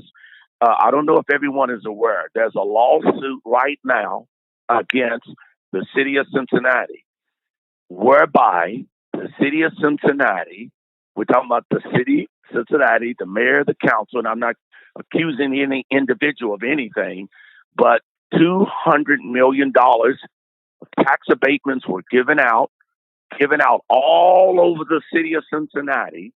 And I was like 2,900 citizens took advantage of those tax incentives, tax abatements. What that means, if you repair your home, you get 10, 15 years or whatever that may be, where you don't have to pay, you pay reduced property taxes. Guess what, Nathan? Out of that 200 million, African Americans only got $700,000 of tax abatements. Why is that? Why was people of color, minorities, and poor Appalachian whites, why is it that they did not take advantage of the tax abatements? Because they did not have the money to repair their homes. They did not have $5,000 or $10,000 or $20,000 to repair their homes, and they could not take advantage of the tax abatement. If I could accomplish that, it's called my link deposit program. Now, I don't know if I can legally do it. We're exploring it, but that's what I would like to do, to provide citizens in Hamilton County where they can go to a bank and get a low interest rate loan and the necessary money. And all it takes, maybe one family needs 10,000, somebody else needs 30,000.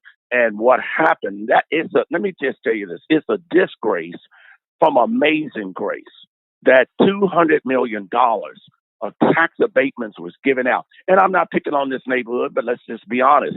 $53 million, Nathan. What community you think $53 million of tax abatements went to? What do you think it went to? Can I go on and tell you? Hyde Park. And I'm not against Hyde Park. Hey, they had the money to fix up their homes and get these tax abatements. I'm saying there's something wrong with the system. And if I can, as county treasurer, work on these 5 or 6 initiatives, but if I had to do one thing, just one thing, I just want to make sure that less people will lose their homes and lose their businesses because they cannot pay their property taxes. If I could just do one thing, that would be it. But I've got 5 things that I'm working on. So I'll rest my case on that. Got a question from Brent. Brent wants to know, what level of autonomy do you have in your position to push forward your plans? What level of what? Autonomy.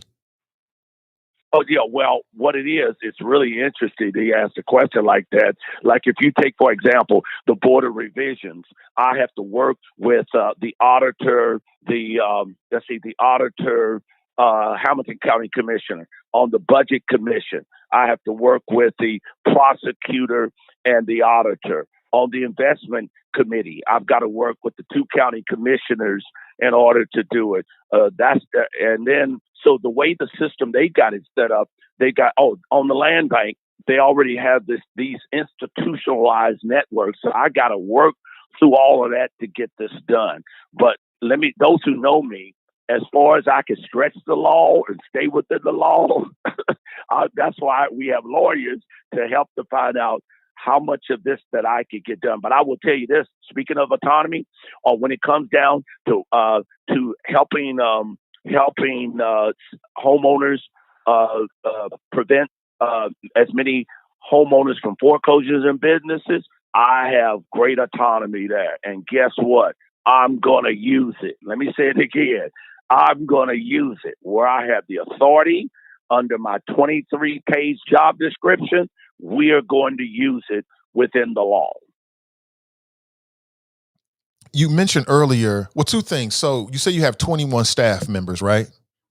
Yes. What's the level of diversity in the office right now? Right now, it's really interesting. Someone during the summer applied for a job, and I actually gave them a reference, and they got hired. It seemed like they're there. We have 5 African Americans, females, no African American men. We have the rest are majority community, and I've asked if there's any more openings. I plan to, fill those positions and make sure that we have diversity across the board. Yeah. I know you had mentioned some of your desires about bringing, more even gender diversity, back into the position. Yeah, we got 5 African-American females. And I'm telling you, I have to really say, though, actually, we got a really great staff there. Now, of course, when the new county treasurer come in, I'm pretty sure they're going to probably, I don't want to speak for them. I don't know if they're going to fire everybody or not, but I've assured everybody that they would not lose their job under my administration.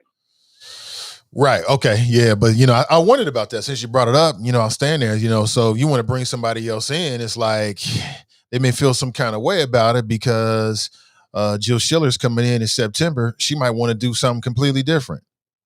Yeah. Well, I will say, I'm sorry. Go on. I'm sorry. I was just going to finish by saying, does that impact what you're trying to do right now? Or because you're really in a unique, interesting situation. You ran for the position, lost, and then because of just what happened afterward, you get a chance to implement your agenda anyway, before the person you were running against takes the office. That's a very unique situation. So it sounds like your attitude is, I believed in what I campaigned on, so I'm going to try to get as much done, prioritizing it as I can, and whatever she does afterward, that's on her.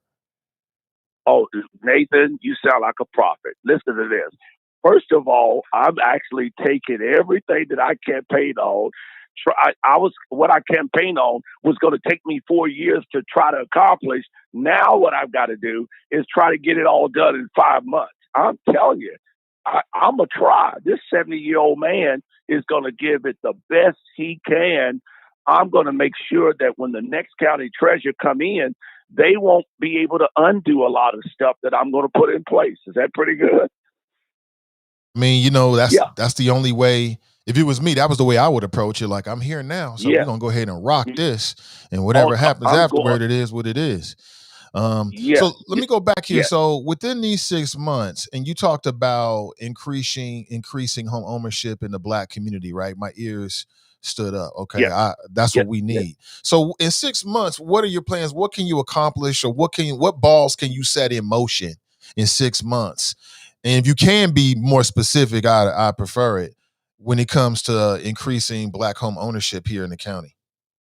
Yeah, first of all, I really appreciate that. I just want you to know how much I appreciate the question. This is where I'm going to have to use my strategic influence and leverage my relationship with Laura Brunner. I'm going to meet with her. I'm going to look her in the eyes. I have no problems with her. Those who got problems with her, that's their problem.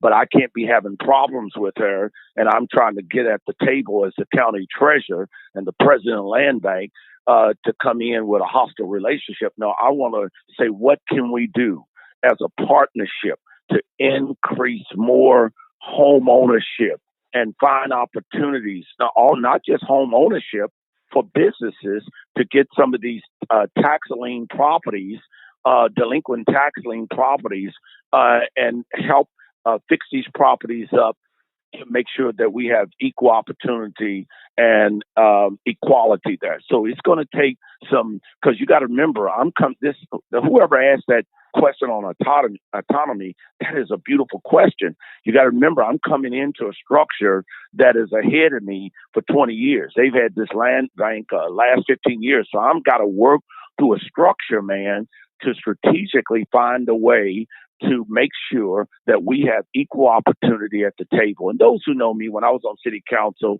I took a lot of heat because I did promote equality in contracting, professional service contracts. Matter of fact, by doing that, got us all investigated, many of us African Americans, because they say, oh, we got to be doing something wrong because we're pushing black people and trying to help black kids. It's the right thing to do. You got a city that's 47% African American. And I'm not all for sure I like the word inclusion because I don't know what in the hell that means.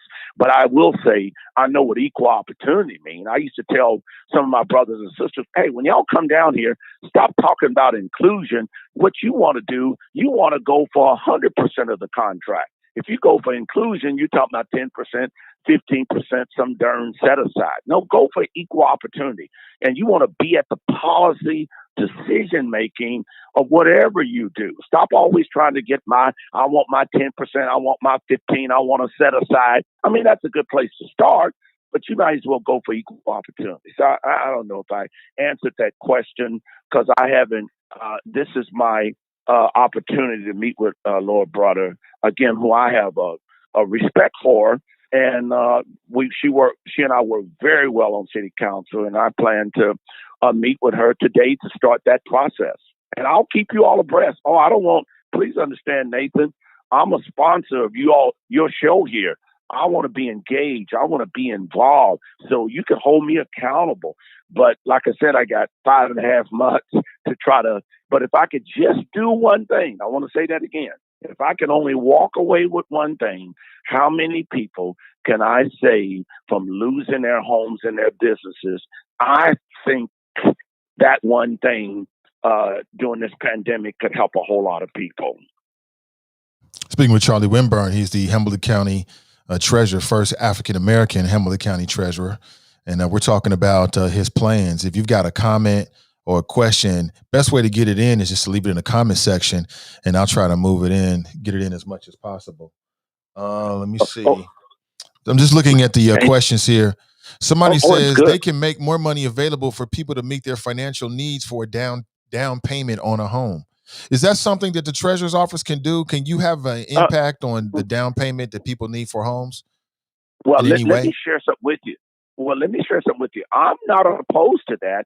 You got to remember, I'm under an Ohio Revised Code, Chapter 321, and some other codes here, Ohio Revised Code 135. I'm open to that. And matter of fact, I would like to talk with, and I know the Honorable Alicia Reese is working on some initiatives. So as county treasurer, I am open to all of that. But here's what we have to do because of Ohio Revised Code 321 for the county treasurer's responsibility. We just have to make sure that the money, the real estate money that we invest, that we get a yield off of it. So if we could give it, now that's why we need African Americans. We had our bank here, the Hamilton County State Bank under Reverend Venture Booth. We had a bank here. We could actually deposit, link deposit there with that bank, and they loan money to help provide down payments for homes. But we, because it's real estate money, we cannot give out grants, but we can through depositories like banks and savings loans. We can provide low interest loans that way, or whatever it is, maybe for down payment or whatever. But I'm open to it. I'm really open to that idea. Okay. This is totally, out of left field, just something that jumped in my head. But where are the offices of the Hamilton County Treasurer? I mean, you don't have to tell us the address, but are you downtown? Where are you exactly? This is great. We're actually, this is a good question. That's why I'm amazed, Nathan Ivy. that over 230 years, we cannot find what happened in America. They run for everything else. They run for corner, and I'm not against the corner. We had a great African-American corner, Odell Owens. I love him dearly, but my God, nobody's run for the county treasurer's office. That's why they don't know much about it. But now they knew how powerful that office is. So we're located, I think, we're located in the county administration building, which I believe they turned it into the Portune administration building. So we're right down. The county. Oh, by the way, when you come to the fourth floor, we have a whole floor by itself, and then you go to the county commissioners, all of them in the building, the county administration, the county auditor, the county recorder. Each one of them have their own floor. So we're downtown. I think it's 238 Court Street. It's right across from the courthouse. So that's where we're located. And I plan, if I get the time, to do tours of the office and have people come down and just take a tour and meet the staff. Oh, one of the things you got to be aware of, we actually have tax lien that are sold each year. 178 parcels are sold each year. We have, let's see, I'm looking at unclaimed funds. I forgot to tell you that. The unclaimed funds information is in our office. So what I'm going to do is try to work on, that means somebody could have left you money. Nathan, you need to take a look at the unclaimed funds. That's something that I would like to open up as this pandemic winds down, to come to the office, and people can you can go online and do it and look at your unclaimed funds. And I want to kind of let people know that, hey, y'all need to take advantage of it. I happened to look at the unclaimed funds a year ago, and one of the churches here, somebody left them a lot of money. Well, at least I thought it was pretty good money. And I called them and said, did you know y'all's name is in the unclaimed funds? So that's one of the areas. I was trying to find also on here, parcels. We're responsible. The county treasurer has under its oversight 351,000 parcels that we are responsible for and collecting $1.3 billion. So it's a very responsible job. I do want to say this. I'm going to make it easy for the next county treasurer to come in, and I'm going to send them a letter soon to give them an opportunity that if they want to come and interface with the office and staff. Now, I can't tell you all what's going to happen after September, but I'm going to do my very best. I mean, I'm going to give it my best to get as much as I can done to help as many people as I can. Someone wants to know, can you be appointed to the Land Bank Board? Can I be a who? I'm sorry. So yeah, someone wants to know, and they want to know if you can, Charlie Wimber, can you be appointed to the Land Bank Board? Oh no! Right now, I'm the president of the Land Bank Board. Oh, okay. Tell them I'm the president. I'm sorry. I'm reading it all wrong. Someone wants to know, can you appoint people to the Land Bank Board? Is what the question is. Guess what? Great question. I don't know the answer, but if I can, I will, and I will, and I definitely will. So I'm just now. You got to remember this. By the way, tomorrow I will be at the county treasurer's office for 3 weeks. Can y'all believe that? 3 weeks. So I'm getting around it. That's a great question. And matter of fact, it was on the table anyway. And if I can, I sure will. Absolutely. I need to find that out. I just don't have the answer. TNT writes, she says that the website needs to be revamped. Is the website on your agenda at all? Absolutely. Look, I got an agenda that I put together with 30 different agenda items that I want to meet with my deputy county treasurer, and I should have it out Monday or Tuesday. And one of the things, that whole website has got to be done. We're going to improve customer service. And I will say this. What happened in 1991, the county treasurer's office had 43 employees, you all, 43. We're down to 21, a decrease of 50%. So we have last year, the county treasurer's office answered 135,000 calls. There's 100,000 calls that we're just missing because we don't have the necessary staff. So I'm going to be asking the county prosecutor to give me advice on it, and everybody else, and the county commission to find a way to find additional money to hire staff to clean up the website and to answer these calls. And that's the major problem, that complaint against the county treasurer's office is hard to reach. Many of them. It's not because they're not working. We just don't have the staff to do all this. So the website has got to be cleaned up. Absolutely. Well, let's switch gears again. I know your time is short, and I want to get your thoughts on the Focus 2021 series. You know, we've been working together to promote that. And I figured since you were on, I'd give you an opportunity, or it was an opportunity for you to give us a little bit more details, maybe pique people's interest. So tell us about, well, let's tell us about the Focus 2021 series in general, and then what can people expect, like in the ebook? Yes. Well, now could I take my hat off the county treasurer? And by the way, bring me back anytime, Nathan. Yeah. Pin my ears back. Bring me in. Hold me accountable. I'm for that. And I'll give you periodic updates. Now, I'm taking that hat off, and I'm going to talk as a life coach right now. Okay?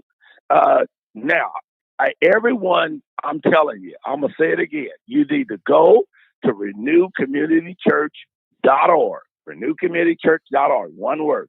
You need to download, if you can, go to Staples. If you can't do it at the home, download those 143 pages. What I'm doing, and we got people already signed up. Thank you. Hey, it's good to advertise on the Nathan Ivey Show, because we actually have people listening to us on Sunday from the Nathan Ivey Show. And I want to thank you because people are listening to I'm live every Sunday. If you go to Renew Community Church, I'm live at 11:45, actually teaching this stuff on Sunday morning at church. So let me challenge everybody right now. So you can get 30 minutes of coaching with me. And guess what? I'll coach you and actually, if you look up the coaching time for something like this, for an hour, it's about $495. If you want to get me to coach you an hour, it's about $495, but you're getting half of that. You're getting it free. But listen to this. I'll coach you in 6 or 7 areas. Number one, if it's a spiritual issue, and all this is confidential, you got to sign a waiver. We'll coach you spiritually about your health, how you can improve your health. 3, how to deal with your mind, how to focus your mind. Number 4, help you with your finances. 5, your relationships. 6, your business life. And I'm staying away from the sexual advice. I'm going to leave that alone. Nathan, I'll leave that up to y'all's show on that one, because you all had me laughing last week about that massage thing. That was hilarious. So I'm going to leave the sex part alone. Is that okay? I think that's a good thing. That's good. Hey, I think that's smart. So let's talk. Yes, sir. Let's talk about, so you got free coaching, but let's talk about, well, I like to come on, Nathan, if I can, and they need to know I'm paying for my time. Everybody should. I'm telling you, those who's listening now, and business owners and all of you all, I believe in supporting African-American businesses, and I want to support Nathan Ivey more. And I don't care if Nathan attacks me, do whatever you want to say, disagree with me, but we need to support this business. And Nathan Ivey has probably one of the best podcasts in the Midwest. So I believe in what you're doing. I want to support African-American businesses. So, no, I mean it. You know, I put my money where my mouth is. Matter of fact, even our event, the box lunch people, African-American, the technical team is African-American, and I'll make no bones about it. The majority community, stand up for the majority community, and they make no bones about it. So everybody that's working on this swearing-ins is African-American who's helped put this together. Now, here's things I want to throw out a teaser. This is a teaser, and I plan to do, I don't know, is it a 1-hour show, Nathan? How am I doing? We'll talk about it. Sponsor that. What's that? We'll talk about it. I think we talked about at least 30 minutes. That's right. I'm not trying to negotiate on your show or anything, but I want to throw out some things right now. If you get the 143-page ebook, let me tell you right now, there are 10 negative forces that undermine a person from positive thinking and positive focus. Why is it that 9 out of 10 people that you know, everybody that's listening to me right now, it may include you, why is it that you cannot live a positive thinking life every day, at least be positive 80% of the time, or live a focused life?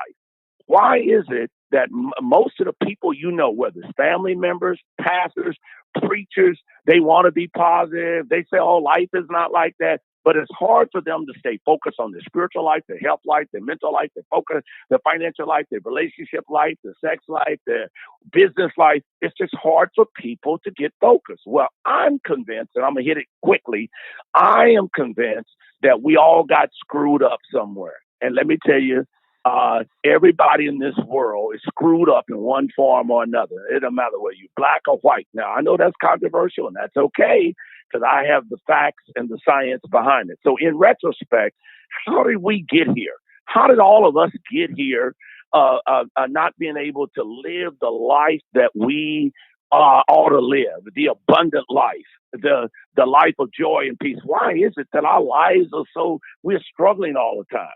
Number one is because what happened to you from 0 to 18 years old. So our parents gave us, and this is not to knock your parents, this is science, I got science to prove it. Our parents and our peers and our trustees from 0 to 18 gave us negative beliefs, which currently undermine whatever we got going on in our life. So I'm convinced, based on the research I've done and coming out in my new book, 60 Seconds to a Focused Life in the Fall, I'm convinced, Nathan Ivy, that if we're struggling spiritually or in our finances and our health and our money and our relationships, and we just can't make it in life, things are not working out for us, I am convinced that is due to what happened to us from 0 to 18. So negative beliefs, number two, that has haunted us, negative beliefs, negative emotions. So our parents, from the research shows, from 0 to 18, our parents, our peers, and our trustees, they gave us negative emotions that still undermine us. Whether we 41, 51, 61, 71, 81, 91, there are some people, no matter how hard they work, they are not going to be successful spiritually in their health, in their mind, in their relationship, in their business. No matter how many degrees they get, they are being undermined about what happened to them from 0 to 8. So what happened? Negative beliefs, negative emotions. Here's another one, negative memory. So what happened from 0 to 18? Guess what? You remembered all this negative stuff that happened to you, and it's affecting you currently while you're 31, 41, 51, 61, 71, 81, 91, 101, and you're living in denial. Your childhood, like Oprah Winfrey said, it's not what's wrong with you, it's what happened to you. So I'm convinced, whether you're black or white, if you're not doing well in life and you're struggling and life is just hard for you, it is because what happened to you from 0 to 18.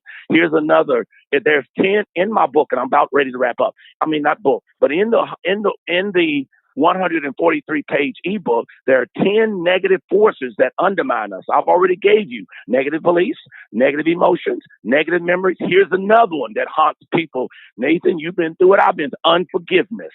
Unforgiveness will keep you from being a positive person and staying focused in your life. So you got grudges and can't speak to people. And then here's another one, negative perceptions, your negative perceptions of life. Here's another one. Oh, this will get you.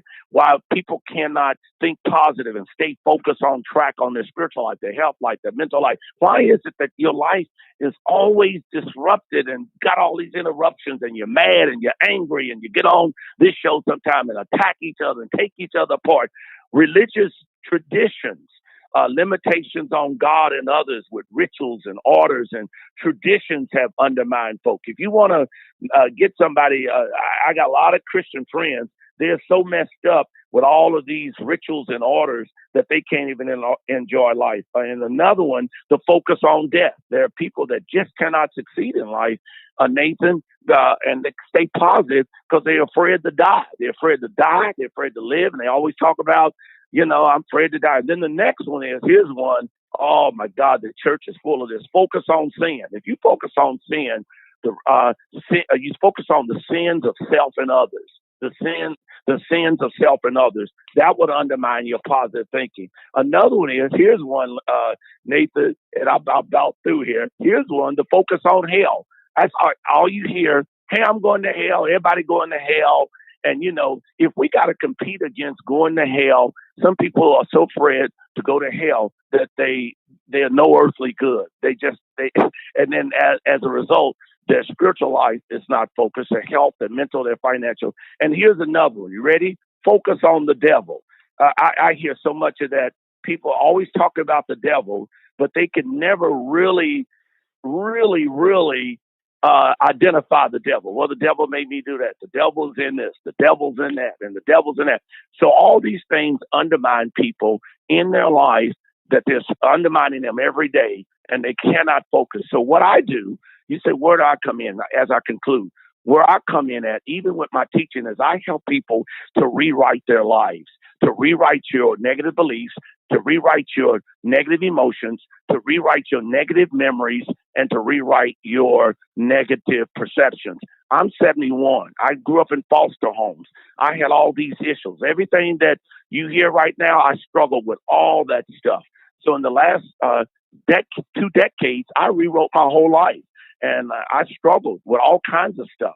My struggling is less now because I recognize that I had a problem. Finally, if a person doesn't overcome or rewrite these 10 things out of their life, they will die a premature death.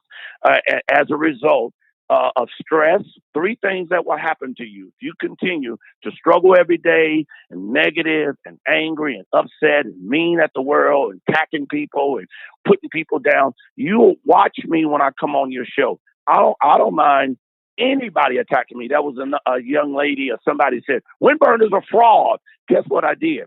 I blessed her. I said, Father, I'll bless her right now. I just want to send a blessing out to her. And whoever hurt her, I just bless her.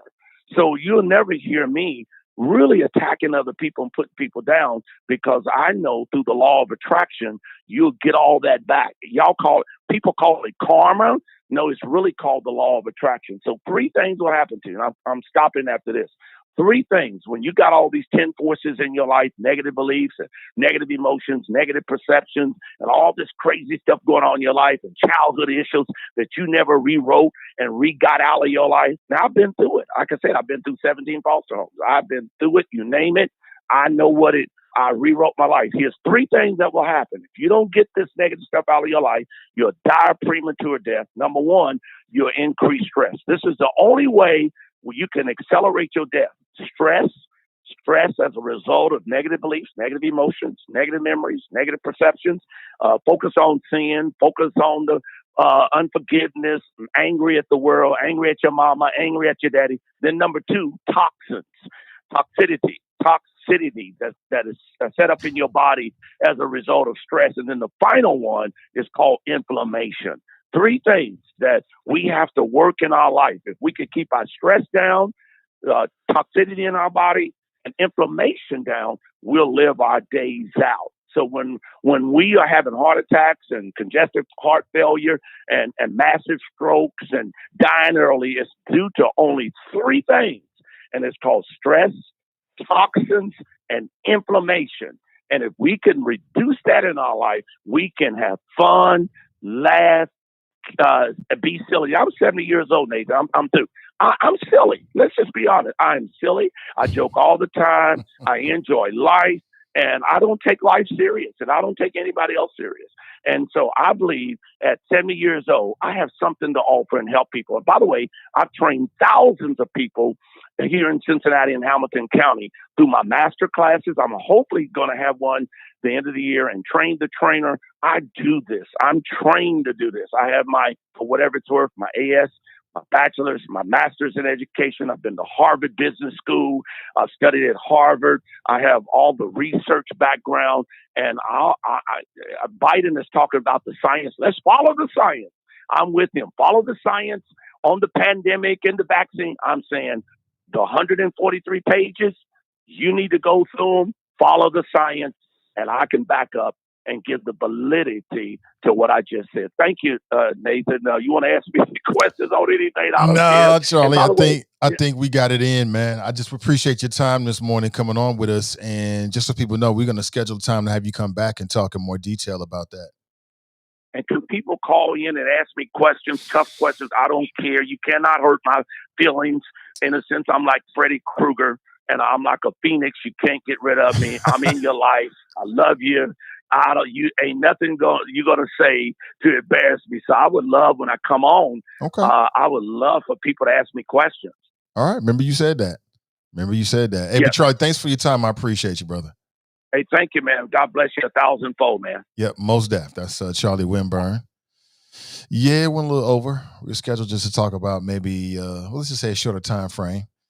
And there we got it in. Some of y'all messages, man, y'all is wrong.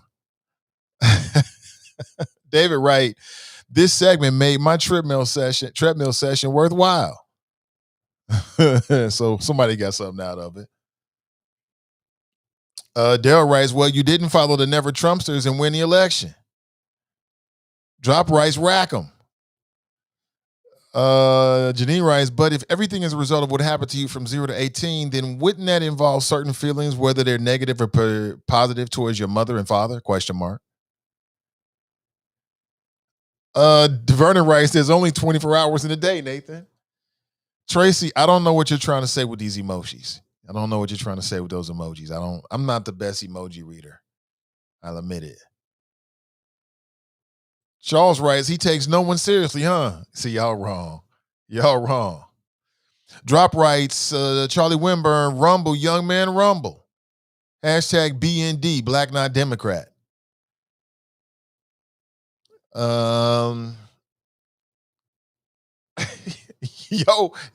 Stop trying to read me. Nathan, inner thoughts. What the F up did I get myself into in a bunch of other Virgo thoughts? You are hilarious. Stop trying to read me. Vernon writes, he said that he's stopping like 5 times. OMG, breathe. Y'all wrong. David writes, caption over Nathan's head. Y'all silly, man. Faye writes, Junior got nice muscular definition. Hey, Brian Taylor, can you compare Nathan? What? You still on that, Fame? Yeah, he did zoom in and zoomed out real quick. He is such a little boy running here talking about my chest muscles are getting bigger. He's trying to do push-ups and get his muscle on. It's hilarious, man. David's like, Nate, you wrong for that, Vernon. You wrong. Y'all hilarious, man. Having said all of that, download your free ebook today. Go to renewcommunitychurch.org. Download it today. Somebody's going to be touched by it. No doubt about it. 100%. Y'all hilarious. Y'all are hilarious. Hey, what's up, Kamara? Y'all are hilarious, man. Terrence writes, there's a whole emoji vocabulary, Nate. LOL. I know. I'm just admitting to you that I don't read. I'm not the best emoji reader. Like, I don't know what Tracy's saying right here. Like, that's something I know. I know more. I know enough to know that, but I don't know what exactly she's saying. Y'all is completely off the hook, man. Y'all off the hook. Good morning to you, Kamara. Y'all off the hook.